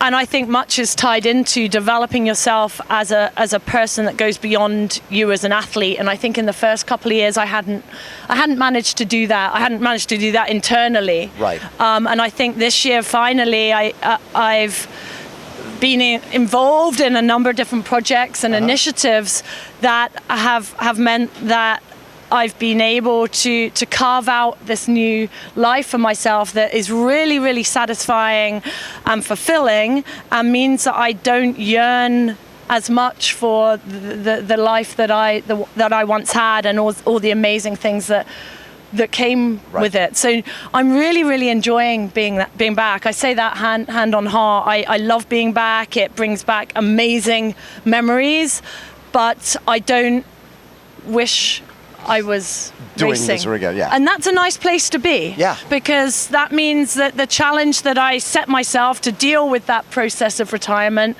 I'm managing to achieve in a small way each year. I felt a little bit like Ironman was in my emotional comfort zone. You know, I'm very routine driven. I'm very, very structured. I loved having a goal. I was successful at it. I was good at it. So in some ways it was my comfort zone. So to be away from that is actually quite disconcerting. And so dealing with that was a huge, huge challenge. And I do think that more assistance, help needs to be given to athletes in order to enable them to better make that transition while they're still athletes, you know, because to prepare them for it, to enable them to develop some of the skills that they need, or be able to articulate the skills that they already have, so that transition is not as difficult. Yeah. And I think the national governing bodies or sports agents, even sponsors, can help athletes in making that transition. And just from speaking to different people that have been through that process, I do think that there's still a gap in that regard that may need to be filled. I got to meet Catherine Bertine a couple years ago at a mountain bike event that we hosted in Utah, where we didn't only have trophy girls for the award winners, the male award winners, but we had trophy boys for the women's winners, and I think she really appreciated that. But talk a little bit about Were you your a trophy role. boy, by the No, way? I definitely was not, Bob. We actually had good-looking football players from SUU. But last year at the Tour of Utah, I noticed that there was a women's component to that stage race. And last year, as we just talked about, there was a women's component to the Tour de France. I think a lot of these initiatives have been, in large part, moved forward by you and Catherine and some of these other women. Talk a little bit about some of the other work you all are doing and some of the things you're pushing for on the women's side in endurance sports. Maybe sports in general. Yeah, I mean, I've always been absolutely passionate about development in many different forms, and when I retired from sport, I wanted to combine my two passions, which are development and sport. And I'm particularly passionate about getting more women and girls involved in physical activity in the broadest sense. So not just triathlon, not just cycling, but physical activity. And coupled with that, also physical activity for children is also an interest and a passion of mine. So when I retired, I just started doing a lot more thinking, a lot more of my own personal research into some of the barriers that people faced in getting involved in sport, and some of the barriers that people face getting involved in triathlon and then in cycling. And I'd met Catherine many years ago, and I also knew Emma Pooley, and we just started a dialogue about about this issue, and particularly the challenges that faced women in professional cycling. And that's not to say there are not challenges within triathlon, and but it became increasingly apparent that there was a disparity in the opportunities that were provided to women in getting involved in cycling at all levels, at the grassroots level all the way up to the professional level, and of course that's they're intrinsically linked. So we set about trying to find ways to overcome some of the barriers to participation and some of the inequality, the entrenched kind of structural inequalities that existed in cycling. And one of the ways, not the only way, but one of the ways was to lobby for increased opportunities for women to race professionally. And as you said, right now, at the professional level, there are increasingly more races that are adding women's races to the men's calendar. There are also women's races that are standalone events. But we just saw the Tour de France as the pinnacle of, of global cycling. No question. Absolutely. And there was a women's Tour de France historically, and it didn't succeed due to lack of media Promotion. coverage and lack of commercial support. Sponsor, We live in a different era now. We live in a different time. And we felt that if there was to be a women's race at the Tour de France, it would galvanize media support and it would elicit a lot more commercial endorsement for women's cycling, and would be a self-fulfilling prophecy, because the more race opportunities you have, the more opportunities there are for the women to compete, to earn money, to get that commercial sponsorship. And then the more media coverage there is, the more companies are interested in supporting the sport. So it would be a virtuous circle. So what we decided to do was to lobby for a women's race at the Tour de France, which we were ultimately successful at. Obviously, having a race is, like I said, it's not a panacea. There's a huge disparity in prize money as well. There's a 10-day race, the Giro Rosa, that takes place in Italy at the same time as the Tour de France. And the winner of the Tour de France gets 450,000 euros for the win of the yellow jersey. The winner of the Giro Rosa, which was Marianne Vos this year, for 10 days of cycling, won 525 euros. So there's a huge disparity that doesn't necessarily exist in other sports. Right. And so we just wanted to take steps to address that. And we thought also in providing those race opportunities for the women, that would then provide a trickle down and inspiring the girls to know that there's the next a future. Generation. And I also look to triathlon as it's not perfect. Of course it's not perfect, but it is a good example of equal prize money across the board. Yeah. Equal opportunity, equal race opportunities, equal prize money, equal opportunities for media exposure and commercial endorsement.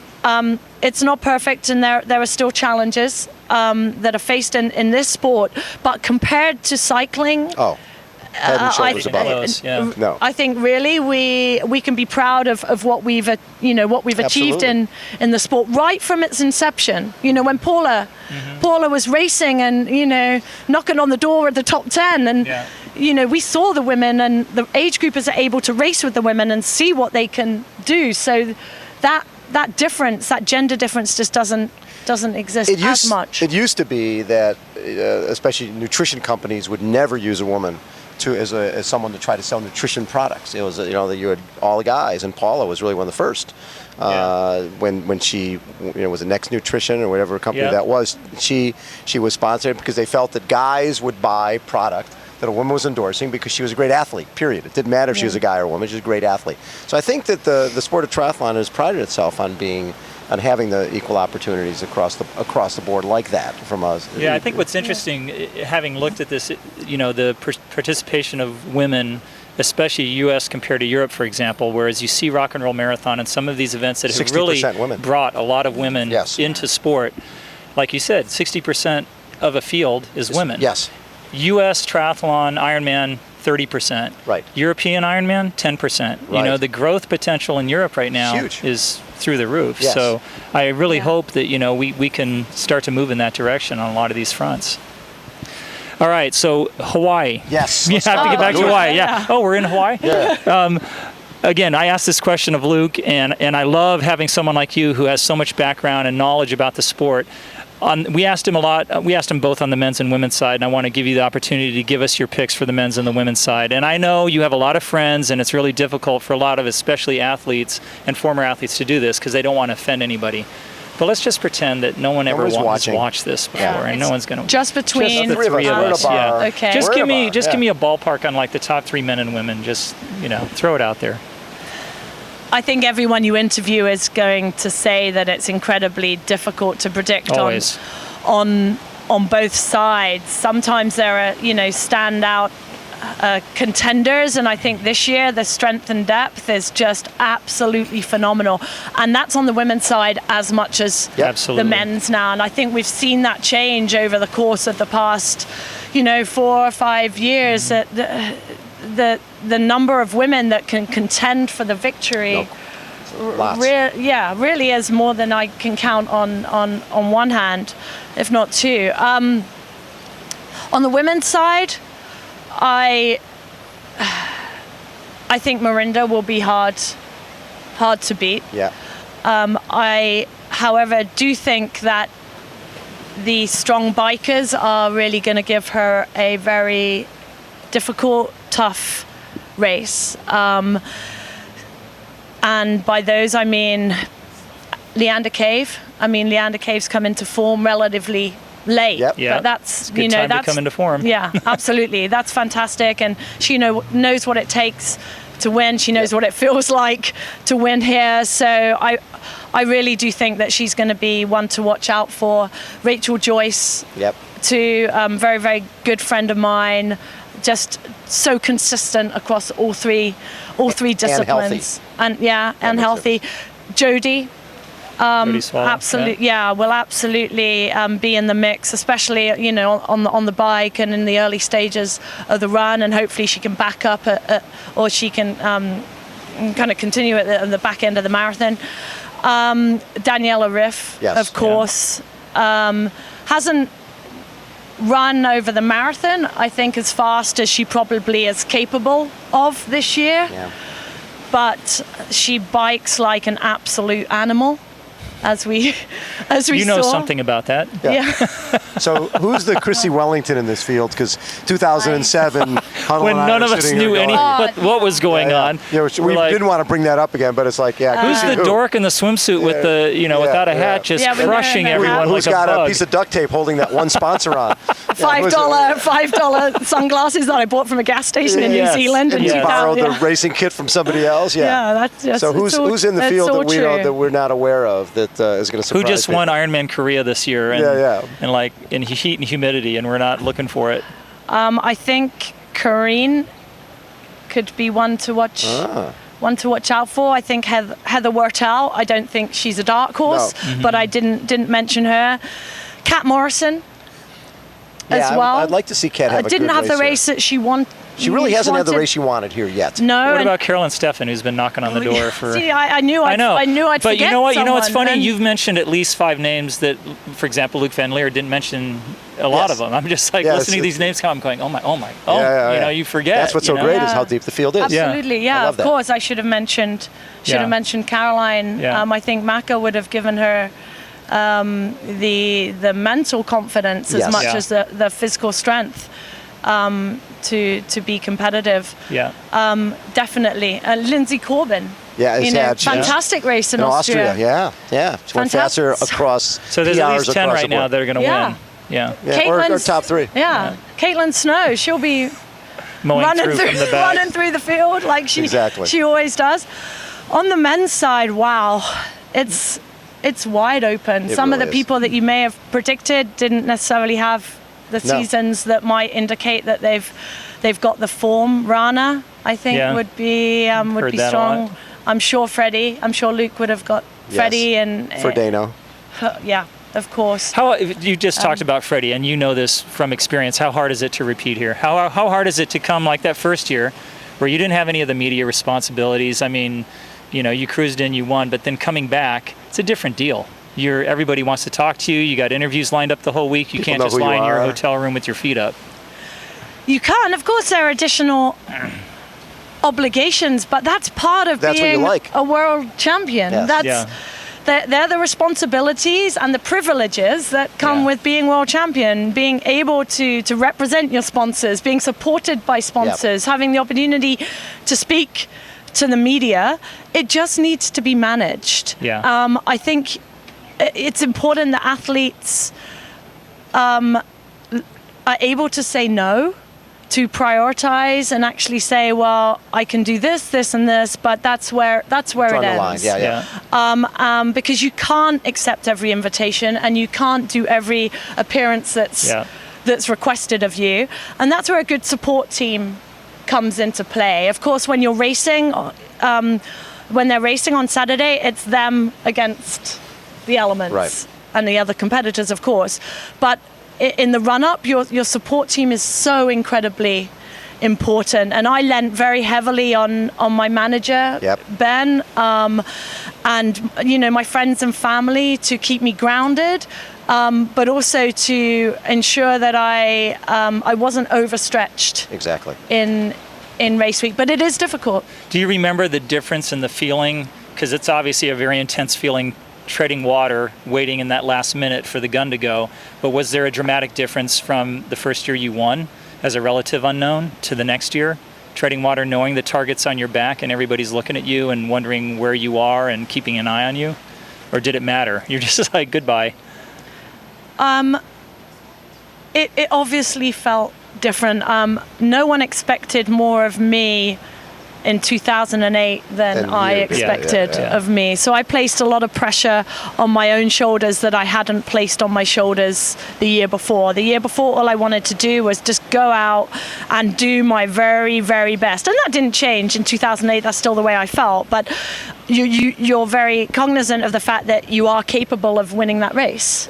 Exactly. And I wasn't aware of that in 2007. And I was acutely aware that, you never take that win for granted, but that you're very, very capable of winning, and it puts that additional pressure on. But I think when that gun goes off, that pressure almost dissipates, and it's, it's down to business. It's back to reality. Absolutely. And you're very much in the moment. So I think the pressure that you feel is in the run-up, in the days, even the week before. I think actually when you're treading water, that almost dissipates. And then you're getting to work. Love it. And you stay in the moment, every swim stroke, every pedal stroke, just getting the most out of everything. Out of yourself. Chrissie, thank you so much for taking time. Yeah, thanks for coming Our by. 4-time Ironman world champion, undefeated, retiring at the very top of her game and doing great things for women in sport. Love it. Love everything you're doing. I just want to say thanks for having me, and good luck to everyone for Saturday. Have an amazing race. I will be dashing around everywhere, cheering everyone on. Well, hopefully you'll join us for a little radio if you get some time. Yeah. We'll be over I'll do a little commentary. I'll pop in. Love it. Again. Thank you. This is Breakfast from Kona. My name is Bob Babbitt. His name is Paul Huddle. We are presented by Active, inspired to race, and our sponsors are Timex, Rudy Project, GoPro, MPA Graphics, Lava Magazine, and of course, Babbittville Radio. Poncho Man, take us out. 'Cause I can see her running from 1,000 miles, and heaven opens up every time she smiles. You watching breakfast with Bob. You're watching breakfast with Bob and Paul. Poncho Man! Tied in Chrissie smiles. I like that. You're a legend. We can just package it.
Open up your mind, see like me. Open up your plans and damn, you're free. Look into your heart and you find breakfast with Bart and Paul.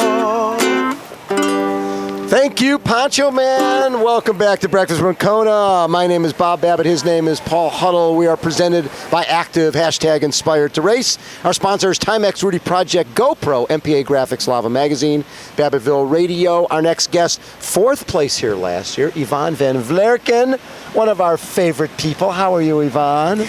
Very happy to be back on the island. It's always nice. And the days before the race, you still get to chill out. So I'm feeling pretty relaxed at the moment. We'll change a bit. You like this place?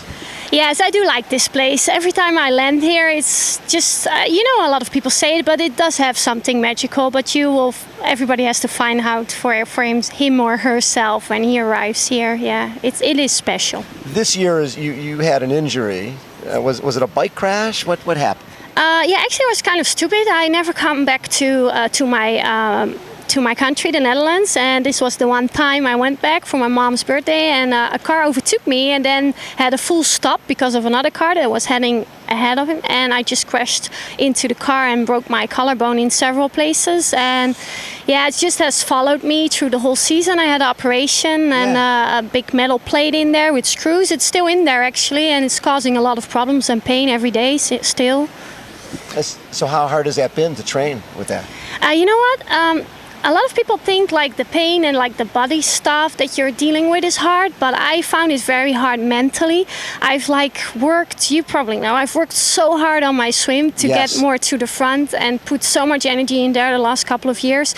And then I just got thrown back because of course with an injury like this, you just can't swim. So it felt like I had to start all over. I was just thrown back like 7-8 years ago. So mentally, I found it mentally very challenging. But people know me as a very positive person, so I think I handled it pretty good, and I had a lot of support from my boyfriend and from the people around me. So I think I did well. I raced maybe a little early. After 4 weeks I was racing, and 4 weeks after your broken collarbone?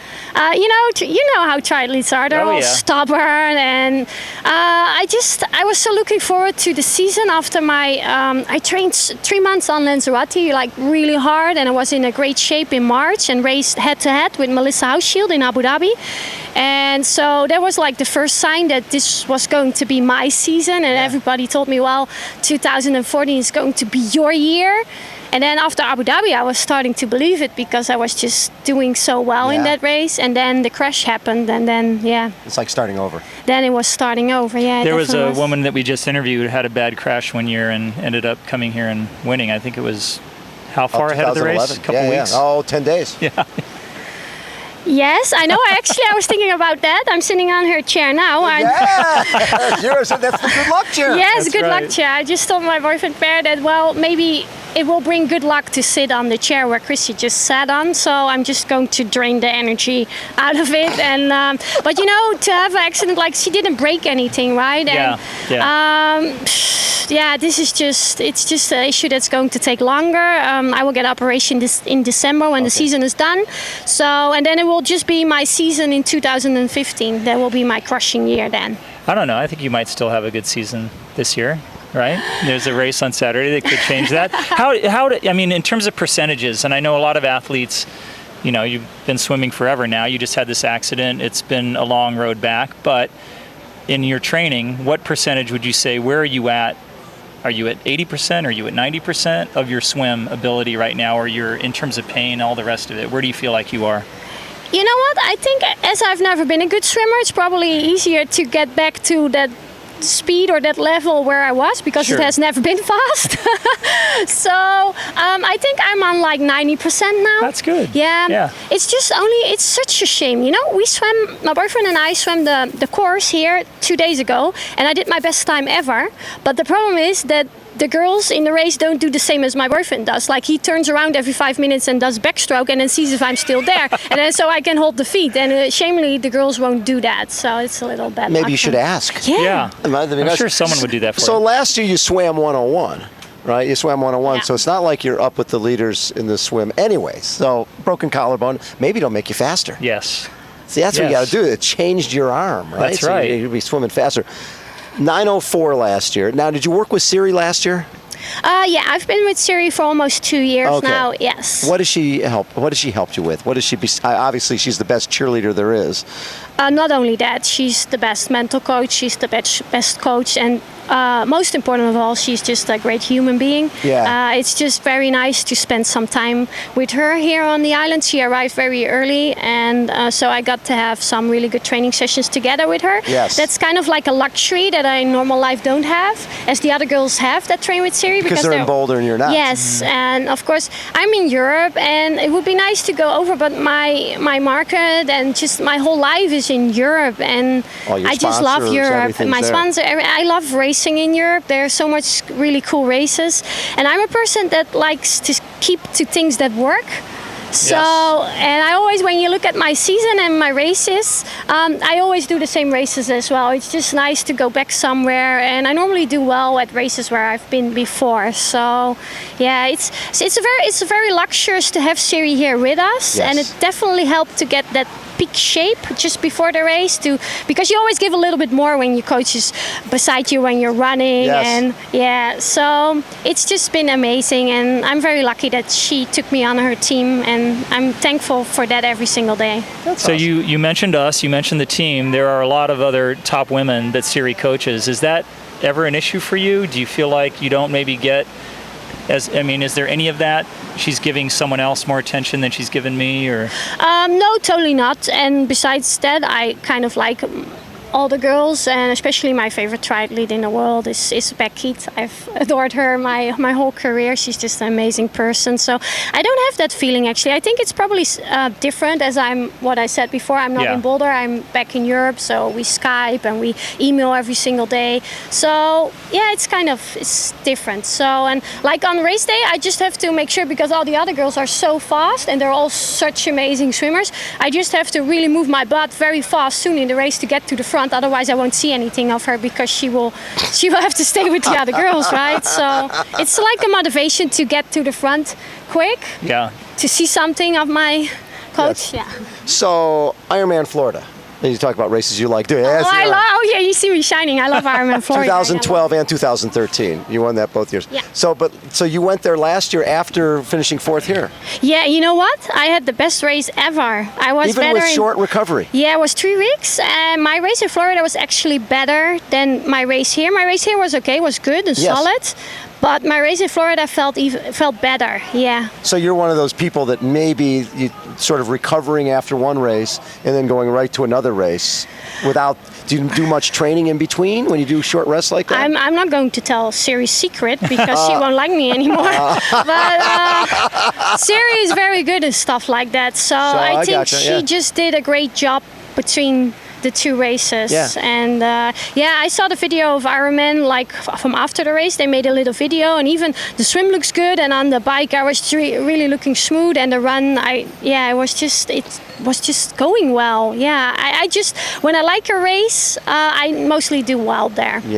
So if you had such a great race in Florida only 3 weeks after this race, did you maybe do an Ironman 3 weeks ago, or did you think about that? Maybe I should do a race leading into Hawaii, and was that ever crossed your mind? Genius! I know. Gold, Jerry, gold. Does anybody do that? I don't think so. Huh? Well, all of us do.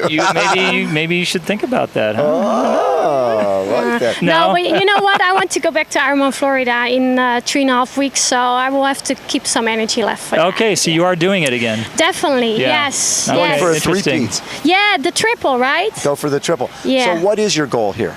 Do you feel you're in the shape to win, or because of the collarbone, you're going to probably take a little easier? Oh God, Bob, I don't like this question. I knew you were going to ask this. You know what? Last year, after doing 4th here and running in 3rd position for a very long time, actually. I know. And then crushing Ironman Florida and doing so well, I thought full self-esteem. I thought next year I will go back to Kona and go top 3. So that was the goal. But then after this year and with all my problems, I do feel like the pain I have in daily life is taking some energy away from normally recovering. It's kind of like a little stress for the body. So I would, in all the other interviews, I said top 10, and then my boyfriend is like giving me because he said, well, It's a good boyfriend right there. Yes. it's just so hard. You know, the field is getting stronger and stronger. It's so deep. Like, there are some girls nobody's talking about, and they will be like Who are so those? good. Who? Yeah. Catriona Morrison, She's pretty good. Lucy Gossage. She's all right. They're good. The field is so deep. I mean, there's so many great women. Yvonne Van Vlerken. ridiculous. Exactly. Yeah. I've heard of her. She's She's pretty pretty good. good. You know what? She's been top 5 here before.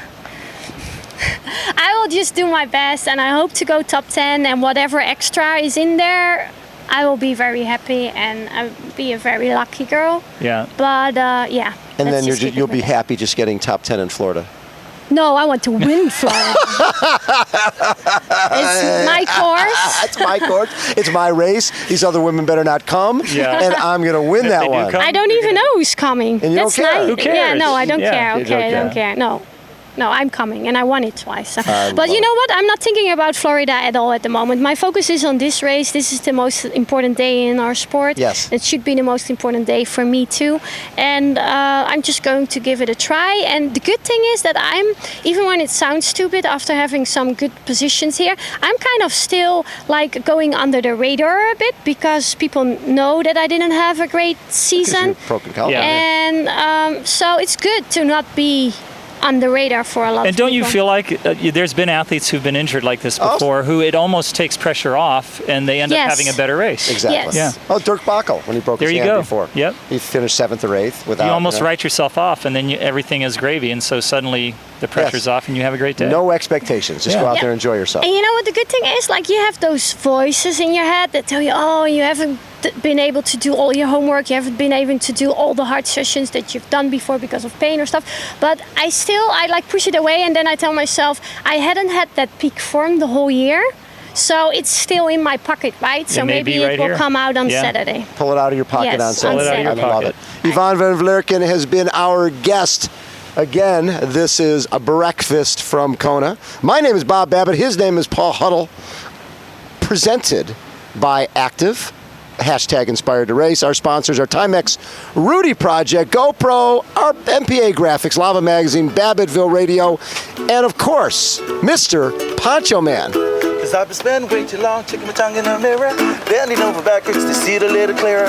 My breath fogged up the glass, cause I was having breakfast with Bart and Paul. Poncho Man! Thank you, Yvonne.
Big ship sailing on the ocean.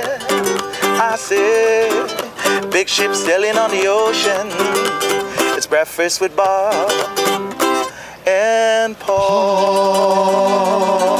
That's right. Peace, harmony next time. Welcome to Breakfast from Kona, presented by Active, #Inspired to Race.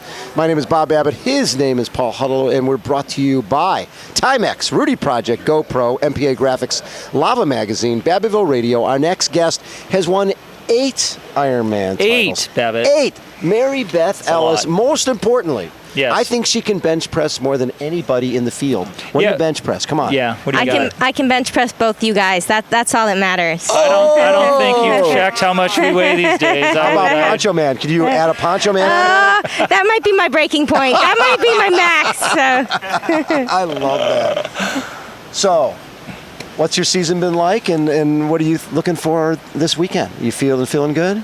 Yeah, this season's been a little bit up and down for me. I really haven't had the results I'd like, but I've learned so much more actually from having some difficult races than I did in any of my wins. I think nutrition was one of those pieces that my old coach was like, just wait till you bonk, then eat. Whereas I finally That's a good have a bit of a strategy and around that, which I think is a vital piece to the long course racing, especially in Kona. You can't make any mistakes with the field here and the course and the conditions. There's no room for error. So what have you done wrong in these races, and what are you going to be doing on race day that's going to be the difference? And don't worry about secrets and everything. No one really pays attention to this. Show. It's a small show. Yeah, I actually I never really worried about counted carbs, counted calories. I just sort of drank and ate. You're kidding me. No, that was you won 8 Ironmans. I won 8 Ironmans being an idiot, pretty much. I got lucky. I got really lucky. You know what this reminds me of, Babbitt? I don't know if you remember this, everybody but used to race? Thomas Hellriegel, I don't know if you've ever heard of him, but he ended up finishing second here 2 years in a row. And I remember sitting on the wall at Hula He's, which we all will be tonight. Absolutely. And talking to him, and I said, so how's it going? Yeah, it's good.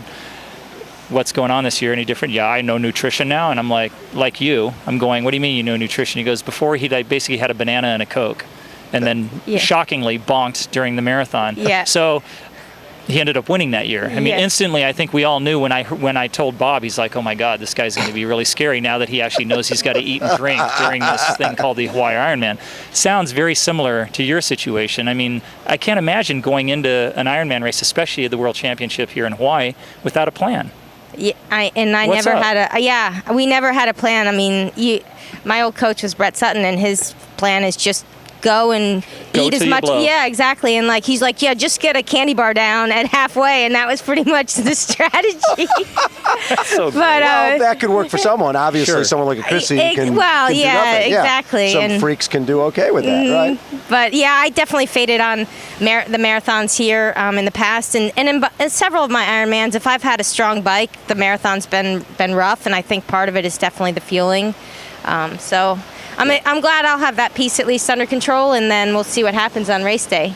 So, you're coached now by Siri Lindley. What has she brought to the table for you? Oh, Siri's amazing. I actually started my career with Siri, and it's a bit of a homecoming. She's grown a ton over the past 3 or 4 years, and I also have matured as an athlete. So we have a great relationship. She's so enthusiastic, and we have a great team of athletes. So I have an opportunity to swim with Doc, Amanda Stevens, bike with Jody Swallow, and run with Ronnie, and just, I see the best out there in every discipline, and I can measure myself and see how I'm improving or where I need to work. How often do you all train together? Because we hear about this team, and we're always, wondering, is it really a team? Do you guys all actually get together and train for any length of time, or is it you just see each other from time to time? It's a bit of a mix. There's parts in the season where we'll do quite a bit together, and it varies a little bit who you end up doing sessions with, just depending on personalities. Obviously, she doesn't want to create any conflicts, but mid-season I did quite a bit with the team that was all in Boulder. As we get closer to Kona, she kind of separates us out so that we can all make sure we have the right preparation and aren't beating each other. Exactly. Any of that? No? There's time to time. I actually, not too bad though. I can't think of any big fights in the past few years. I actually had more, I think, with Brett's squad. There was definitely some cat fights at I'm glad to certain hear times. you at least admit that there is a little bit of that from time to time. It's normal, right? We're all competitive athletes, and you want to be your best every session, every day, and you're not going to be. Some people are going to be more tired than others, and some people respond better to big load of training, and everybody gets cranky, and just hope you're not cranky on the same day as someone else. So maybe take me back a little bit. You were at Northwestern? Yep. In Evanston? Yep. Wow, it was like right next door. I grew up in Wilmette. That's pretty cool. So did you run and swim there? Yeah, I was actually recruited Northwestern for swimming. In high school, I did field hockey and lacrosse, and swimming were my main to hit sports. people with a stick? Nice. Exactly, Oh, yeah. I like that. Yeah. Good for the swim start. Yes. It is. It's good practice. Recruited for swimming, so I did that, and halfway through, Northwestern added back with Title IX the women's cross country program, and my swimming coach was nice enough to, because he pretty much owned me, but he was nice enough to let me start running, and I just loved it, and then ended up staying for a 5th year, went to grad school and ran for an extra. You get a 5th year in a second sport. It's the NCAA loophole. And did that lead to? So you originally started out in sort of the Olympic format, and so it was a goal to get to 08, to get to Beijing. I never did the Olympic format when I think I would have been at my peak. Yeah. I graduated college in '99, and then didn't start triathlon until right around 2006. So had a bit of a break, was just running during that time and working a normal 9 to 5 cubicle job. What were you doing work-wise? Industrial engineer. My degree's in engineering, but I say I'm a non-practicing engineer. I never really worked as an engineer. I went straight into grad school for marketing my 5th year. And so most of my jobs were database marketing, so more the analytical side of marketing. You know what I love? I love it when someone that smart with that much of a future says, you know what? I'm just going to do an Ironman. I'm going to go ahead and be a professional triathlete. Well, no, I'm going to do an Ironman, and I don't even know what this nutrition stuff is. yeah, exactly. I'm so smart. I'm really smart, but I'm going to have a bagel, and maybe I'll stop. You might have raced with me, right? And then just got yourself some Hawaiian sweetbread and some Gatorade. Yeah. It's been good. Yeah. So how have you changed your nutrition? What do you consciously try to take X amount of calories per hour and actually think about that stuff? I have a plan in place. No Yes. way. I know, it's crazy. Yes. Wow. Yeah, and have a plan for the entire day, and we actually have been training with it as well, which is another thing I never did. I was on the water training diet. So I got to ask you then. I would assume so, but have you noticed a difference? I definitely have in my long, like really the long brick sessions, so the long bike with a run off. Even if the run's short, I've just noticed that if I'm getting in the proper fueling, I feel so much better. Yeah, I'm like, wow. Isn't it weird how that? It's amazing. What a coincidence. Who would have thought? Energy. I mean, eating. Wow. It's sort of like I'm driving my car and it just runs out of gas on its own. What the hell? Why does that happen? So 2014, 8th at Frankfurt, 2nd at Melbourne. Solid races. Coming into this race, are you coming in with confidence? Do you feel that? I mean, Paula watched you run the other day and was like, "Hey, watch Mary Beth Ellis." Paula told me yesterday she just goes Mary Beth Ellis. That's all I'm going to say. I'm like, what are you talking about? She goes, no. He goes, I saw her the other day. She's going to be 3 words for you, Mary Beth. Exactly. Yeah, it's amazing, and it's really funny. I actually am swimming better now than I ever have after breaking my collarbone. So I wouldn't recommend it as a strategy to improve swimming, but yeah, I mean, if you'd asked me a year ago if I thought I'd be swimming better now post surgery, I wouldn't have thought it. And I'm in a good spot, and whatever happens on race day, I think. It's been a good year. I've learned so much, and I have a great family, and I love the team. Again, for joining us on Breakfast from Kona, presented by Active, #Inspired to Race, and we are brought to you by Timex, Rudy Project, GoPro, MPA Graphics, Lava Magazine, Babbittville Radio, and our main man, Mr. Poncho Man. You got to hold on. You got to hold on. It's Breakfast with Bob and Paul. Breakfast with Bob and Paul. Breakfast with Bob.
microphones at the ready.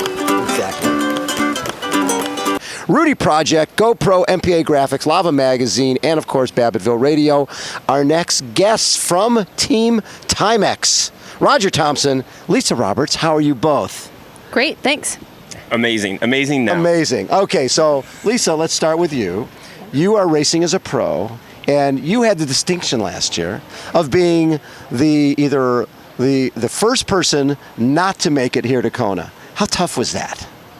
That's actually way tougher than actually qualifying, I would have to say, because there's only one of us who's going to be the first to not make it, and that was me. So how many made it? How many made it? Yes. 30. Last year, 36 or 7 total were there. Right. And by the time it was all said and done, I actually had a few more points than some of the other girls who had qualified, but because of the early qualification, I had missed out on the actual slot. So a lot of people are probably out there right now, Babbitt, going, what do you mean I didn't make it to Kona? Yes. But we're talking about the cut pros. line. The cut line and the pros, basically. That's so if you what think you're about talking the PGA about. cut line, you're talking about the cut same line. exact So thing. we're talking the same exact thing. So Yeah. in the PGA, the top 37 make an average of $2.4 million. Yes, So exactly. you made 2.3, so you weren't allowed to. You weren't allowed yeah, I had to cut back a little bit last year. 2 point. go to school. Where'd you run? I ran at Southern Illinois University. SIU, Salukis, Yes. yes. Couldn't get into Arizona? No.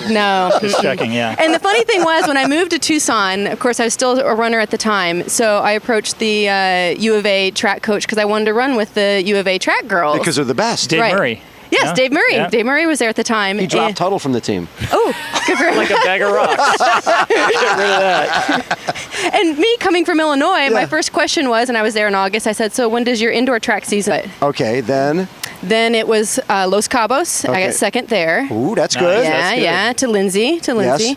Then it was Brazil, where I got 5th at Brazil. Okay. Good and then it race. was France, where I was 3rd at France. And that still didn't get you the points you needed. No, I was just shy, so I needed to go do yet another Just one more Ironman race. Just What's one the big more. deal? Just Yeah. one more, yeah. Yeah. And so that was placid. That was placid. Not too much pressure. You have to finish 4th or better. Correct.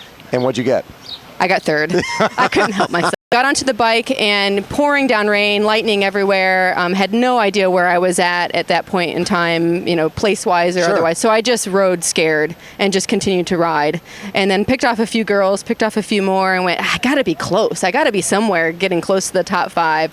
And then finally I did hear, you're in 4th now. I said, okay, that I can do. That's doable. Do you trust that when you hear that? Because I've heard Still people on with the side of the marathon in road. front of you, you got to be going, yeah. Yeah. That marathon, anything can happen, but that's my strongest point. So Mid to late 80s and early 90s, and it just took me all over the place, and you just learned a lot about myself and racing. And Did you ever race against a guy named Lance Armstrong?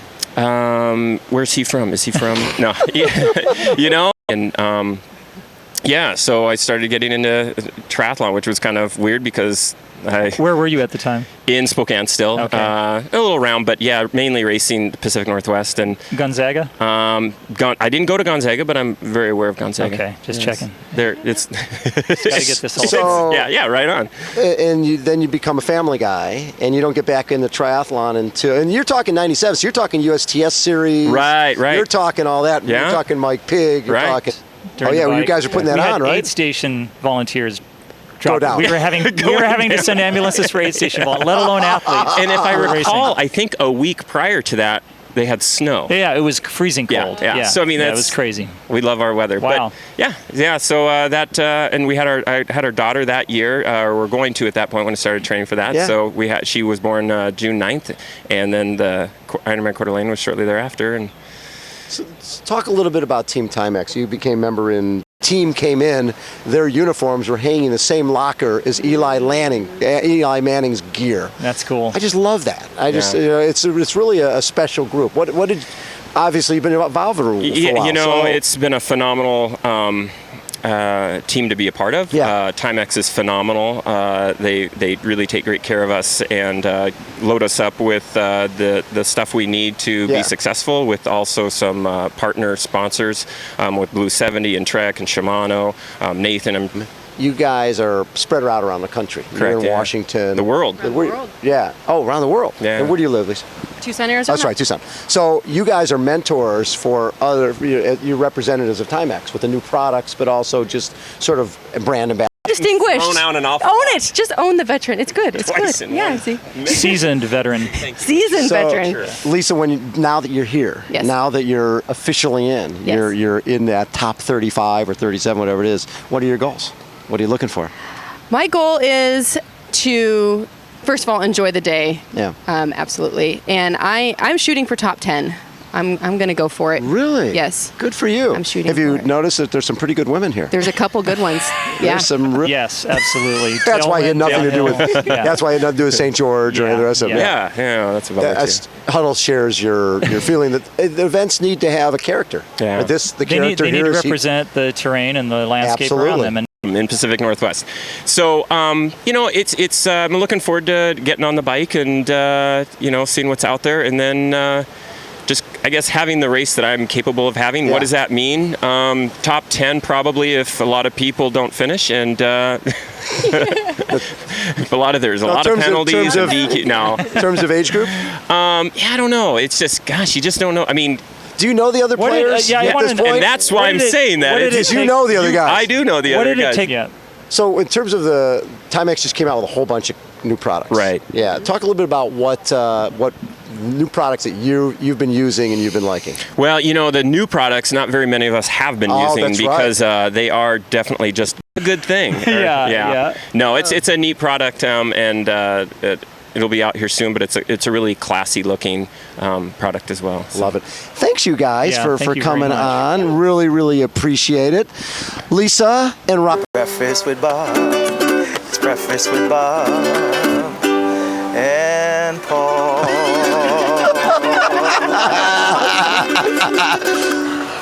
Paw Huddle is the crouton on the salad. Yes.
stand to fly.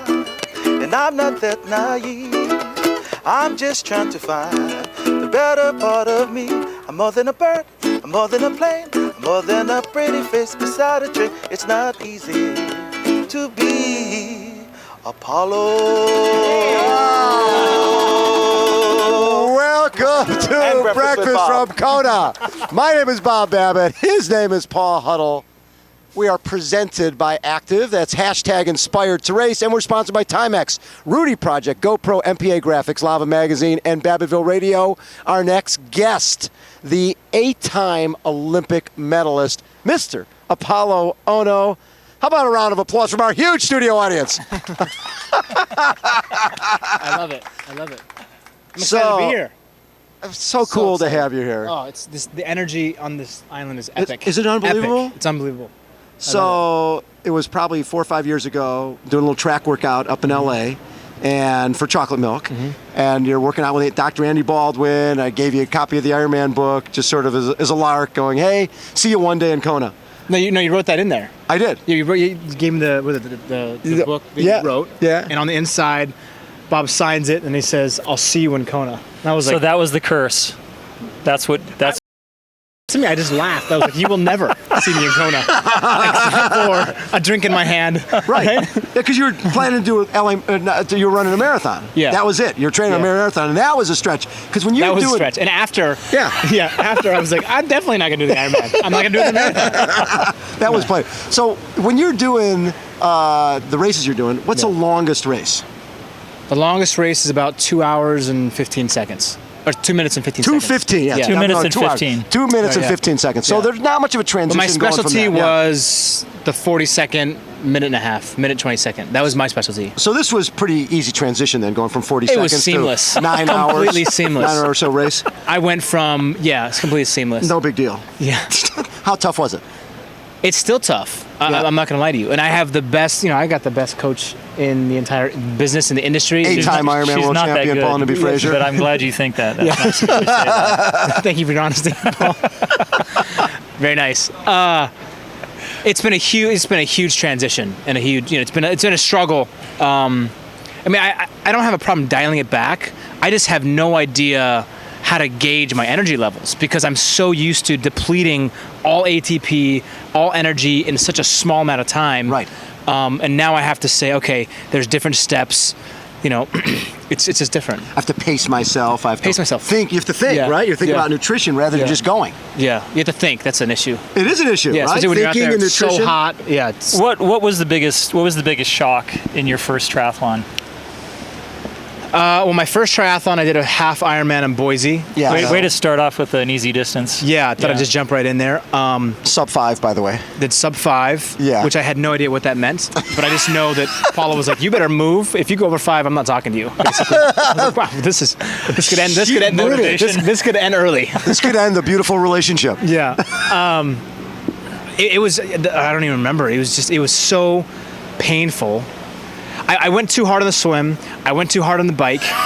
And then I got to the run, and I was at mile 2, and we had to do. It was basically we did 2 of the same loop. Yeah. So you were either on mile 2, or you were basically on significantly higher. Mile 8, mile 9, somewhere in there. So I ran 2, and I was like, "There's no way this is 2. This has got to be 5. This has got to be 5-6 miles. This is wrong." I run 3. I'm at around mile 3, and this woman comes along next to me, and I'm having a conversation with her. I'm like, by the way, how old are you? And she tells me how old she is. I'm like, oh, wow. Well, I better pick this thing up. It was just, I couldn't believe how fatigued I was. I wanted to go faster. People were blowing by me.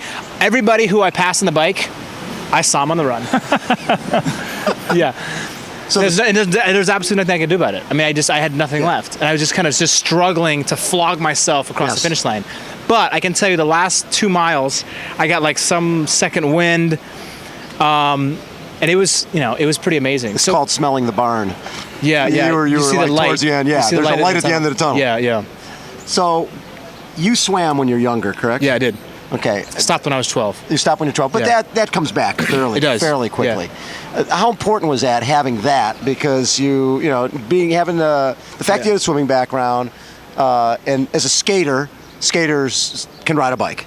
Yep. You've got the quads to be able to do that. Yeah. So having sort of 2 out of 3 must have felt pretty good. I'm much more comfortable, definitely, I think, because I know how to swim. Right. No one has taught me how to swim since I was 12. I've been out of the pool, out of the water since then. I've never swam in an open water ocean, really. So how was that? I mean, here it's amazing. I don't know if like you've ever, people who have aquarium. not been here. It's the most incredible experience. You can see all the way down to the ocean floor, all the way out. It's mind blowing. Yeah. I just never had thousands of people trying to climb over top of me. So we'll see how that goes. But you like that close contact stuff. That shouldn't be too short bad. Track, right? We've seen you. Little elbow action. You just use the same elbows here. Yeah. I'm looking forward to it. Yeah. I guess we'll see what happens. And then the bike, I'm used to being in that crunched, kind of hovered over position. Although my sport's much more lateral. This is kind of more, up and down. So. Right. And the run, I can't really. There's nothing I can say about that. It's new. You just get through it. It's not. It's not new because we used to do sprints and running, and I used to run, but never for this distance, and never after doing all of this. It's insanity. It is. So I remember seeing you. I can't remember. I think it's February, March when you first started this program, and you didn't look particularly fit to me at that point. Thank you, Paul. But I mean, you'd obviously you're an athlete, but you still had your quads and everything. But I'm like, seeing you this morning, I was like, whoa. Dude's changed, and obviously Paul and everyone else has been able to see you over the last 6 months and probably hasn't noticed that much of a difference. But how has it felt to you? What have been the biggest differences? Obviously, the physical difference is obvious, but how has it been for you, just in terms of swim, bike, run? Is it easier? Do you have a sense of pacing now? Do you know what you're in for on Saturday? I mean, better sense of it all. A lot of questions. So when we first met and I first did my first bike test, I wasn't in great shape. I think the common misconception was that, hey, you're an 8-time Olympic medalist, you're in phenomenal shape. I was retired for 4 years. Yeah. I didn't really do anything. I ran the marathon, but even then I wasn't in great shape. Right? I kind of muscled through it. You just wanted to get through that thing. I was doing all different types of CrossFit. I was doing upper body training. I was basically just lifting with no cardio. And because I'm a natural sprinter, that's what we're just used to, right? Sure. And we spend all of our entire lives kind of walking around as speed skaters looking like small T-Rexes. And as soon as we retire, right? As soon as we retire, we're like, well, I got to get rid of that. I got to put something on these arms so I can balance out my body and actually buy a pair of jeans that fits. Exactly. Right? And so I try to transfer all this weight from down below up top. And then I started traveling for business. I was approximately 22, 25 pounds heavier than when I raced in Vancouver in 2010.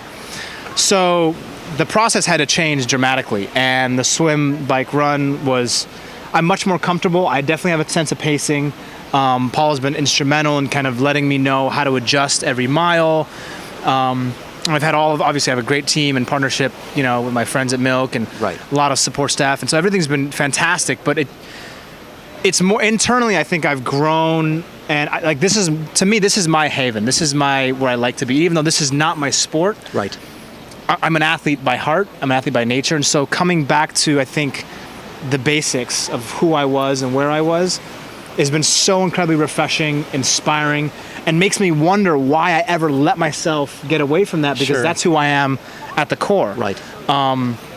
So this to me, I'm doing this for multiple different reasons, but one of them is because I just needed this in my life. I needed that challenge. I needed something to kind of bring me back to who I am at my root. Right.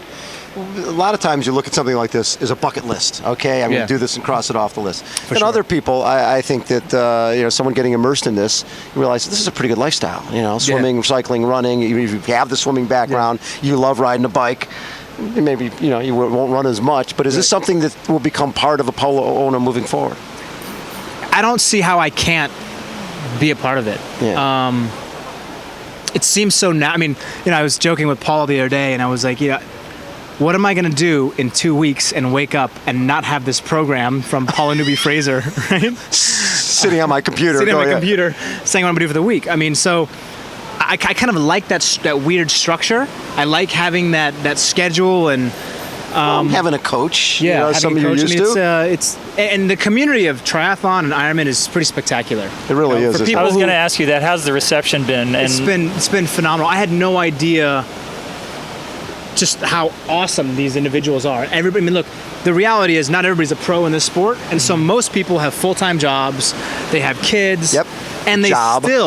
They still managed to train for this insane event. And so that to me was like, I can do this thing. I know I can do this thing. These people can do it. There's athletes out there who are disabled. Right. I mean, it's incredible, right? So there's so many different inspirational things. And yes, will I do another Ironman? I don't know. No, but I don't know. But I know swim, bike, run will be swim, bike, run. Absolutely, it's been pretty life changing. One of the stats, or one of the numbers that I heard you talk about, was the amount of force on your legs in a turn at full tilt in short track speed skating. Can you tell us how much weight or how much force is on one leg when you're? I think that it's around 3 Gs of force on one leg every corner. And weight wise, I heard someone. So it's like around 300. It's like doing a repeated 375-pound one-legged squat over and over again in every corner on each leg. So the training, as Babbitt alluded to and as you talked about, that short explosive power, going from that to this endurance. What are the guys who you trained with? I mean, I'm sure you talked to some of them. They're like, you're doing what? I mean, do you get a lot of that, or is anyone going, really? Is it cool? Should I try it?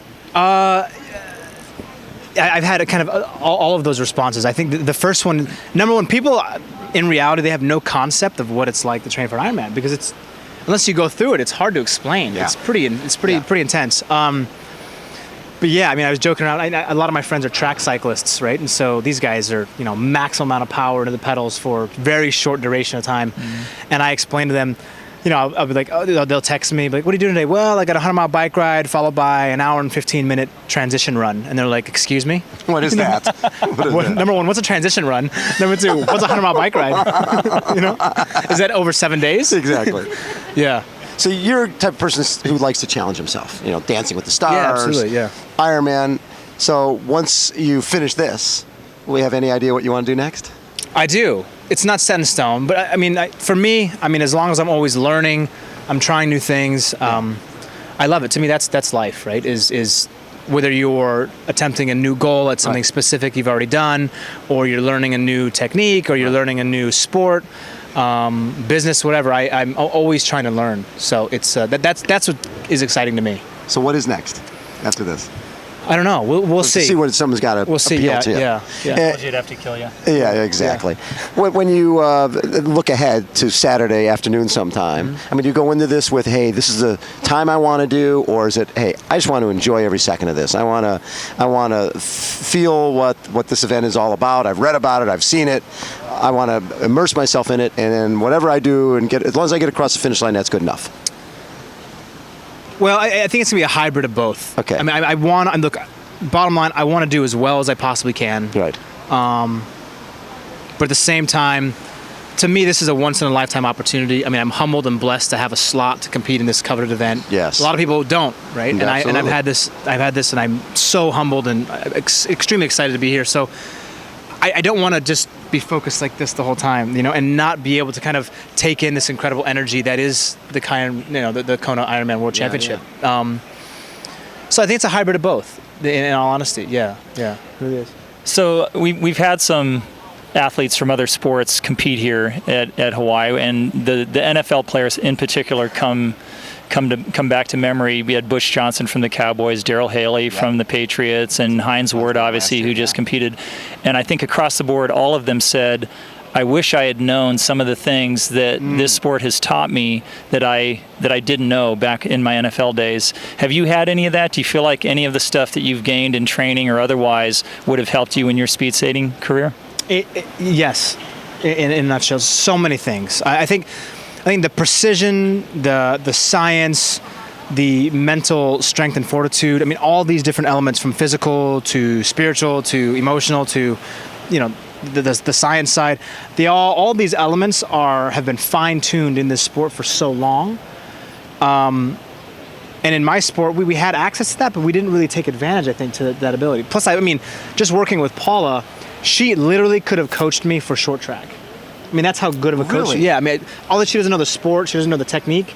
From a pure attribute standpoint, learning to train certain attributes in the body, she could probably write a program for me that was pretty damn good. I saw her on speed skates, by the way. She didn't look really comfortable. Yeah, she's a little choppy, a little stiff. Stiff. Yeah. So, but light on her feet at the same time.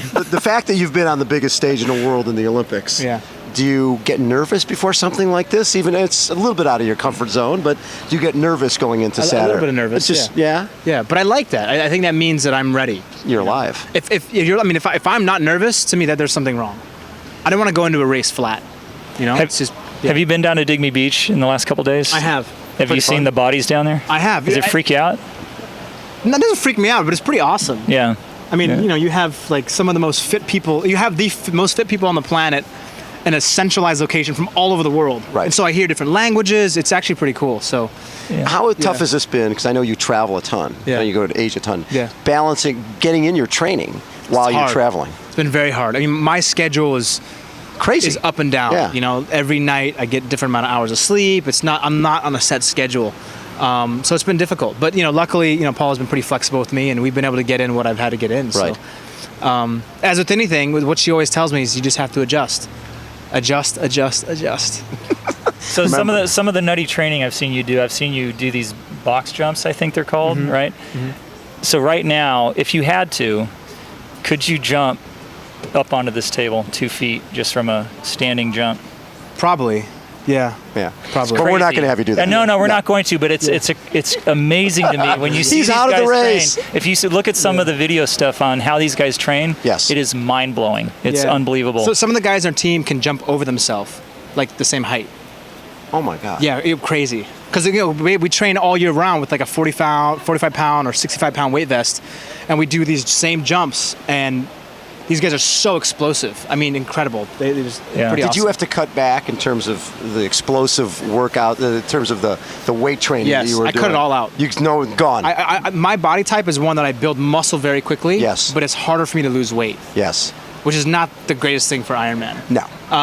And so I really had to kind of focus and dial in and make sure, you know, I was really kind of eating properly and getting in the right type of nutrition. And but I did no weight training at all, actually. Yeah. So, swim, bike, run. And I did, you know, like the sprint workouts that Paul would have me do, or were totally different. So it's just more, to me, it was an extended interval. That's how it felt. How much weight have you lost since I think I started about 170, around 170 when I first started the Ironman, and I'm probably hovering around between 150 and 153. Wow. That's amazing. Which is, I think Paula wanted me around 150, 153 to start. And she says I'll finish around 145. Yeah. Probably. And then start loading up again on Sunday. Yeah. Don't worry. Yeah. I have a roller. Apolo Ohno, everyone. How about a huge round of applause? This is Breakfast from Kona. My name is Bob Abbott. His name is Paul Huddle. We are sponsored by Active, Inspired to Race, and by Timex Rudy Project, official sunglasses of Apolo Ohno. Yes. GoPro, MPA Graphics, Lava Magazine, Babbittville Radio, and it wouldn't be Breakfast from Kona without the amazing Poncho Man. I'm more than a bird, I'm more than a plane, I'm more than a pretty face that's sitting on a chair. It's just amazing having breakfast with Bob and Paul and Apollo. Apollo and Poncho Man. Yeah. They're going on the road now. Apollo and Poncho Man. It's a new group.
Saturday morning, jumped out of bed. I put on my best shoes, got on my bike, and raced to Huggles just to get to you. Can I have breakfast with Bob and Paul? Cause I need to know. Yes, I need to know. I said, can I have breakfast with Bob and Paul? Cause I need to know. I need to know. Oh, Pancho Man. Welcome to Breakfast from Kona. My name is Bob Abbott. His name is Paul Huddle, and we are presented by Active. Hashtag inspired to race. Sponsored by Timex Rudy Project GoPro. We've got our GoPro 4 on us right now. 2-camera shoot. MPA Graphics, Lava Magazine, Babbittville Radio. Our next guest, 2-time Ironman world champion. And he's so shy and reserved. We're going to try to see. You can never get a soundbite out of this To see if we guy. can finally get a soundbite that matters from Chris McCormack. How about a round of applause for Macca? That's right. The Macca X. Follow him wherever he goes. I love that. Macca X in the house. How you doing? Really good.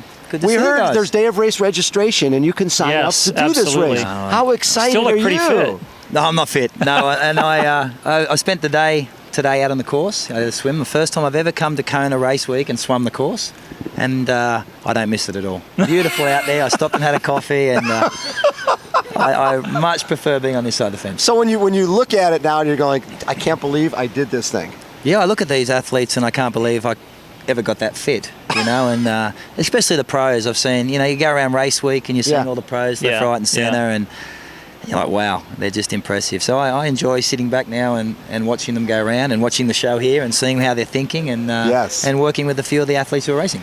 So what are you doing this week, or what do you do this week that you probably fantasized about doing back when you were, you know, training Just and sitting with your legs up, at this right? point, curled up in the fetal position, going, "Oh my God, what have I gotten myself into?" I mean, as you know now, people come here and have fun. Yeah, and that's, you know, last night I went down to town and had some dinner. I would never have done that race week. It's just too hectic, and swimming the course. Yeah. Going to the thank God I'm not racing party. That's right. You know, handing out medals. handing out medals and all the things. Because this race, there's two sides of it. There's the hype of the event and the people who aren't racing. Yeah. And you do miss that. You know, you see it going on. You're trying to stay away from that as a racer. And then there's the people who this is their world. This is their life. And you know, they've got their event going on. So I've experienced both, and I do like being on this side of the fence, as I said. Have you seen Crow at all this week? I haven't. I literally got in yesterday. Oh, that's right. And but I've had some people see him. They said he looks in really good form. But everyone looks so good. Yeah, here. everyone looks ridiculously it's, fit. Yeah, it's crazy. So speaking of that, you were working with Caroline Steffen, and she's finished second here twice. Certainly has a talent to win, and having someone like you who knows a little bit about getting past some down times and having a great race here. What have you worked with her on?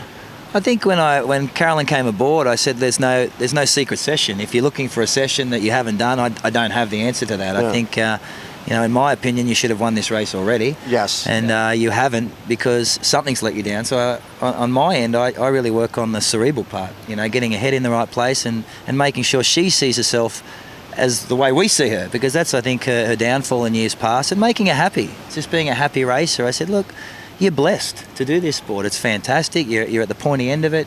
You have all the artillery to win this. I call her the Freddie Van Lierde of the women's race. She doesn't have a weakness. She has no weakness at all. There's people.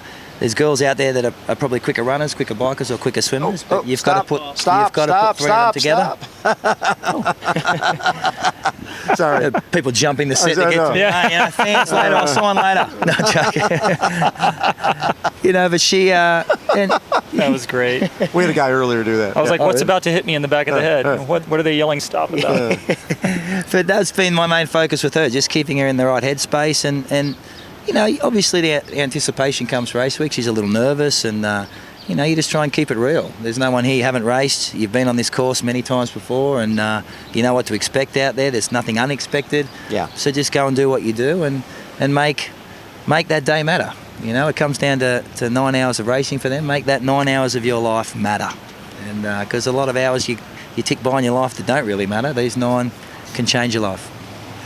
Yeah, I want to get right at it, because I know you are one of those guys who doesn't have a problem giving us predictions. A lot of athletes that we've talked to are like, they're really hesitant and they don't want to say, even people who aren't racing, So give me at least 3, maybe 5 of the top men and top women that we're going to see on Saturday. And I know this is it's impossible. It's such a wide selection, but I think people are scared to go because they don't want to be wrong. But I think, one man's won this on debut. That was Luc Van Lierde. Yep. I think Jan Frodeno can definitely be another one to come along and do that. He's got all the runs on the board. He's Olympic champion. He was stunning in Frankfurt on debut with 2 flat with tires. 3 flats and with stopping a half dozen times in a run. He had some cramps on the run. My only thing was he cramped on the run in Frankfurt. And you've been there. And I've been there. And this, if anything's going to bubble to the surface in any Ironman race, this is the one where it's going to come to the surface. So if you have an issue with cramping, it could be a problem here. But does his stature worry you? Just it does his height? a little. Yeah, it does a little. Tall. A big tall guy. Because you're a big guy doing this race. But he. He just doesn't have a weakness. He's in a perfect position where he can be the first couple of guys out of the water. He can just follow the lead in the bike ride, and he's a not going to have to runner. make up ground. He doesn't have to do anything. So they're dangerous athletes. I think Rana's another one. Yvonne Rana, who won Austria this year. This is his second Kona. He was 7th or 8th last year. I think 6th. He was finished last year, just in front of Tyler Butterfield. He's won 2 ITU World Championships. He's a little older. He could be there. No one's talking about Freddie. I think Freddie is definitely going to be there. And they, to me, last year was one on the bike, and it tends to flip around year after year. The bike year, the next year it comes back to the run. So, we talk about the Lucs and the Sebbies. Yes. They're going to have to do some big damage on the bike. You've got, is Starskovich in this year? Starkey's in. Yeah. And you know what his game plan is going to be. So, I tend to go with those 3 I mentioned, and I think Sebi and Lukey will be going with Starkey to set up a big bike lead, but I just don't think it's going to be enough with the horsepower. Someone like a Bart Aernouts, who's gone from 11th to 8th, and obviously one of the better runners off the bike. He's gone from an hour 1 in the swim to 57, and I bet he'll be more like 54, 55 if it's the standard conditions. I'd like a guy like that to possibly get a top 3. He can definitely do it, but I think, as we saw, I like to talk about Crowe too, because you can't go past a 3-time champion, and his only Ironman this year was Melbourne, and on land, he was quicker than all of them. He ran a 2:43 marathon. He rode solo on the bike with a 4:30, and he got beaten in the swim. So he's never had a swim problem here in Kona. Never. And if he's in that front pack, the confidence is going to grow. He's got nothing to lose. He knows his last year, and he's done. So that's the same thing I see with Bart. If the swim this year, the guys, unfortunately for Bart, the guys are going to know that if they let Crowe get out of the water with them, it's a problem. So they've got to push the swim, and you've got Potsy and Frodeno and those sort of guys that are going to swim very, very fast. And in the early part of the swim, I think the big change nowadays is the intensity for the first half mile of this swim. It is flat out, and that's where it's really changed. It sort of settles in the middle, but I remember my first couple of years here, it was really, you built into the swim. It was hard for a bit, and then it was sort of a nice rhythm, but now these guys set a tempo really, really fast, then they settle and they bang it back as well, and that's what makes people tired, and that's what breaks up groups. How about Andy Potts? Yeah, Andy's done his time here. Does he ride the bike well enough? That's always. I think his issue is his size as an athlete here, and he definitely got the talent to do it. But there's so many guys, as we said, that are stepping up that he has to have a special day, and he has to be prepared to have a crack. And I just don't know where he can do that. Where it can't be covered. He's got the swim lead. He's not going to go solo. He's going to get caught on the bike, so he's not going to break away on the bike. And if he has a go on the run, there's multiple guys that can match that. So I just don't know where he's going to attack that bike or attack that run and get away with the win. You talk about Freddie. You know what it's like to come back here as a defending champion. What are the obstacles you see for Freddie? Coming back as a defending champion, it's what does that mean? What does that mean? More obligations, more people know you, more personal expectations. Do you think it's harder coming from a smaller country as opposed to like the U.S.? If you're, just having that pressure, it seems like there's a lot more pressure from the smaller countries. Yeah, and he's famous there now, very, very famous, and he has a famous last name. The only 2 Belgians to ever win, Van Lierde. So I just, I watched him in Frankfurt attentively. He finished second there, and he just did exactly the same thing as he did in Kona, and winning this race is about consistency. Being consistent in the 3 disciplines, sticking to your game plan, trusting that, and that's why I think he's a typical Belgian in that sense. He'll stick to it and he won't falter, and I think looking at him as an athlete. I don't think he looks at the result. I think last year he won, and he's like, yes, you know, it wasn't. He just did what he had to do it, and I think he'll do the same this year. And Luc basically told us this morning that he's stronger in all three. Yeah. And then the key, what none of us know, is who's injured and who isn't. Yeah. Right. You never know until race day who's going to get to the starting line. Women's side, obviously Caroline. Oh well, it's obviously Ronnie. You know, you got Rachel, Leander, Caroline. The list goes on. I think this is probably one of the deeper women's fields in terms of potential. Daniela, who's 70.3 champion. Yeah. You know, there's so many. You know, I've been really attentive to the women's race more than the men's this year. Just working with Caroline and just looking at, you know, every single athlete. You know, and she comes up with an insecurity. Oh, what do you think about? Well, I put all their stats on the table and say, well, she swims this, she bikes this, she runs this. You win. You know, like, boom. So stop giving me what you can't do and start telling me what you can. So I think it's the same players. Yeah. Daniela's going to be a game changer with Jody in the swim. They all know they've got to get away from Rennie with that run last year. So you've got a big front pack, and the biggest changing thing in the women's racing now is this packs, you know, and last year was the first time we really saw that. And pack racing in Ironman changes the game, and we sort of started to get a feel for that around 2004, right, and 5, and it really changed things, and how you use a pack, how you get through this passing, how that works, changes how you feel on the run, and anything can happen. So the girls' race, I can't wait to watch. Really can't. So when you look back now, and I'm assuming that you might be done as a pro racing here. Yeah. I'm tossing that out. No, I am. You are 100%. 100%. Okay. 100%. My wife will divorce me. My wife will divorce me if I come back here. I promised her. She said, "We'll come back on holidays and watch everybody." Yeah. But no more. I'm not going through another one of those psych builds that you do. It's painful for her. So when you look back, in retrospect, what was your best day here? 10 was my best day, without question. But the most satisfying was it was 2006, finishing second to Norman. That was the most satisfying. Yeah, it was for me personally. It was a breakthrough. I had so many, you know, I hadn't won it, but you know, you've had so many failure. Then you get a 6th place the year prior, and you're like, was that a fluke? You know, was that a? And then you back it up. It's sort of and you know you're heading in the right direction. That was the first time I walked away, even though despite the big arguments and fights, right, where I really believed. You know, there's a lot of hype before I can do this, I can win it, but you really believed after that one. You know, yeah, 71 seconds. Yeah. You can look back and go, I can win this thing. That's really interesting you say that. I mean, one of the most impressive to me was the look.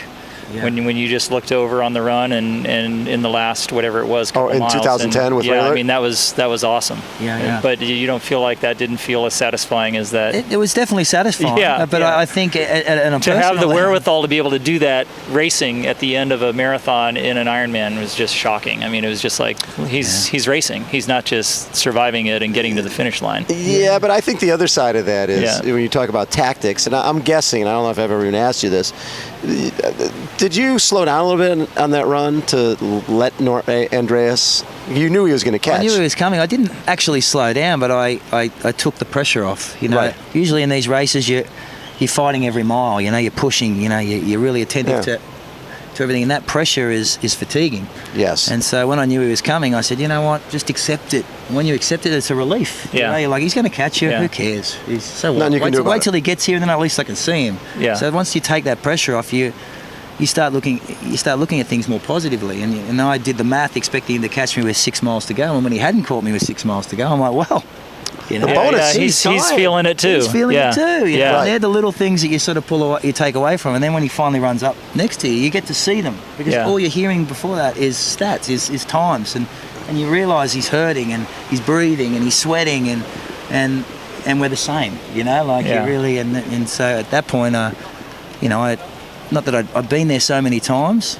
I said, just don't get ahead of yourself. You got to be first back to the pier. Right. It doesn't matter who's first down Palani or first to the aid station. You need to cross the line first. So just be attentive to what's happening, and when your chance comes, seize it. And once you go for it, go for it. And what did you detect in him? I mean, obviously when he came up, like you said, he wasn't the picture of just floating. He didn't along. go by.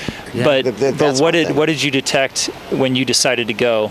Honestly, I detected I'd and this is the truth. I raced him in Frankfurt earlier in the year, and I'd had a conversation with his younger brother Michael, who was the 2-time 70.3 champion, and he asked if he could have breakfast with me, and he wanted to sit down and discuss how to have a long career. You know, he said, "How have you done it? How have you had this long career? I'd like to." And at this breakfast, we were chatting, and he's like, "You know, to me and Andreas, you're like our idol."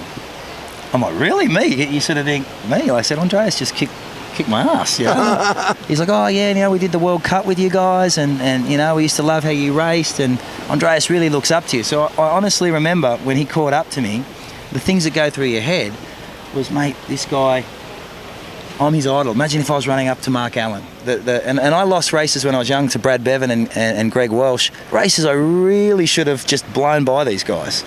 But you catch your idol, you're like, "Man, I'm running with Greg Welsh, you know, like I'm running with, you know, oh, this is cool, like I'll get a photo and, you know. Maybe they'll get an autograph. I'll be on the magazine. It'll be awesome. Not that much, but you really, and when he didn't go past me, I thought he's given me too much respect.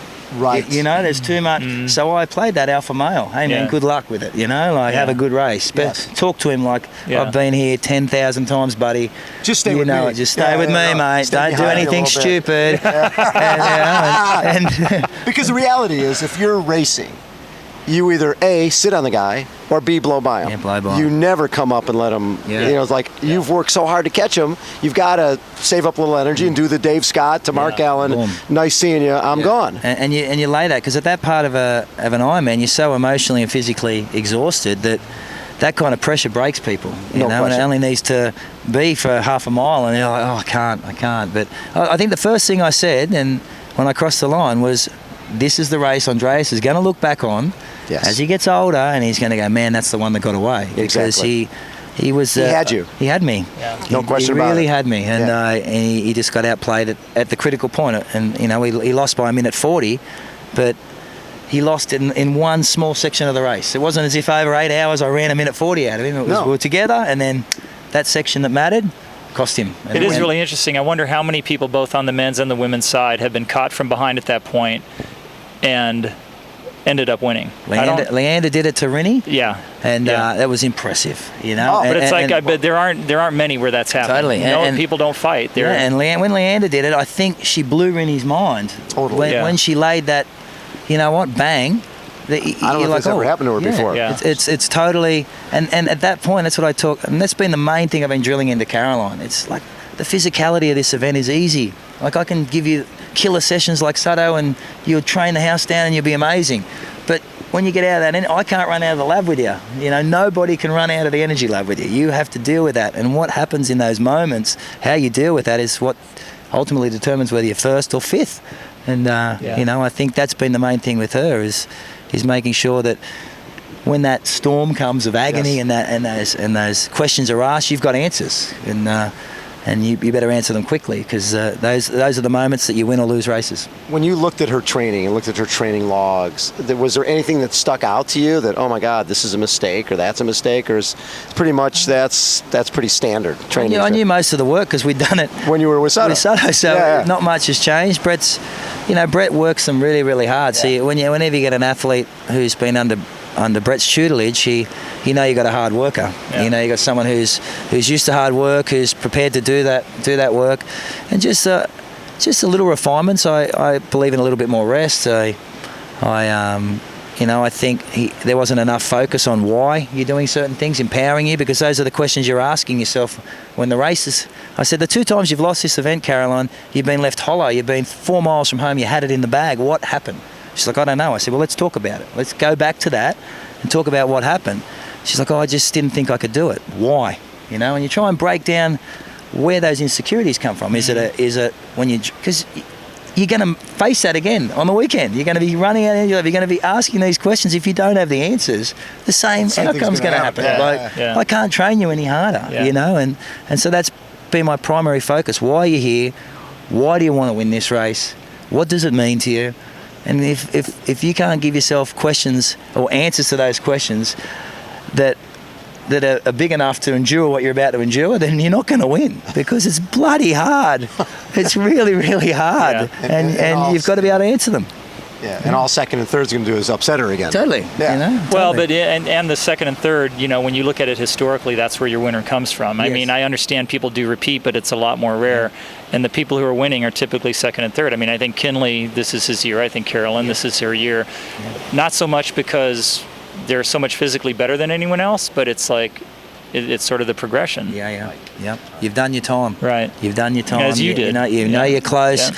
You start to put it together. You start to think, well, they were just there. I can, and you realise that they're, I think with the year I went from second, I was in the medical tent, and when I walked out of there, I remember seeing Norman, and he looked, I said, geez, the winners never hurt, the winners never hurt. And I'm watching third collapse, fourth collapse, fifth collapse. I said, if you win this thing, it must be easier. So, and it really is. It really I've is. seen Mark Allen on a stretcher after he won that thing. Yeah. No, Macca, always a pleasure. Cheers. Man. Yeah, and we can go all day with you. Oh, cheers. I know you've Thanks, got other man. things to do. Macca, Chris McCormack, how about a round of applause for Chris McCormack? Yeah. Thanks. This is Breakfast from Kona. We are wrapping up day 3. We're presented by Active, #inspired to race. Bob Babbitt here with Mr. Paul Huddle. Our sponsors are Timex, Rudy Project, GoPro, MPA Graphics, Lava Magazine, Babbittville Radio, and of course, Poncho the Man. Gonna have breakfast with Bob. Gonna have breakfast with Paul. Gonna have breakfast with Macca. We're gonna have it anyway. Gonna have breakfast, have it anyway. Gonna have breakfast, have it on a Wednesday. Gonna have breakfast, gonna have it. Gonna have breakfast with Bob and Paul. Macca and Poncho Man. Aloha Wednesday. Nice. Photos. Sponsors in half the prize. I know, right?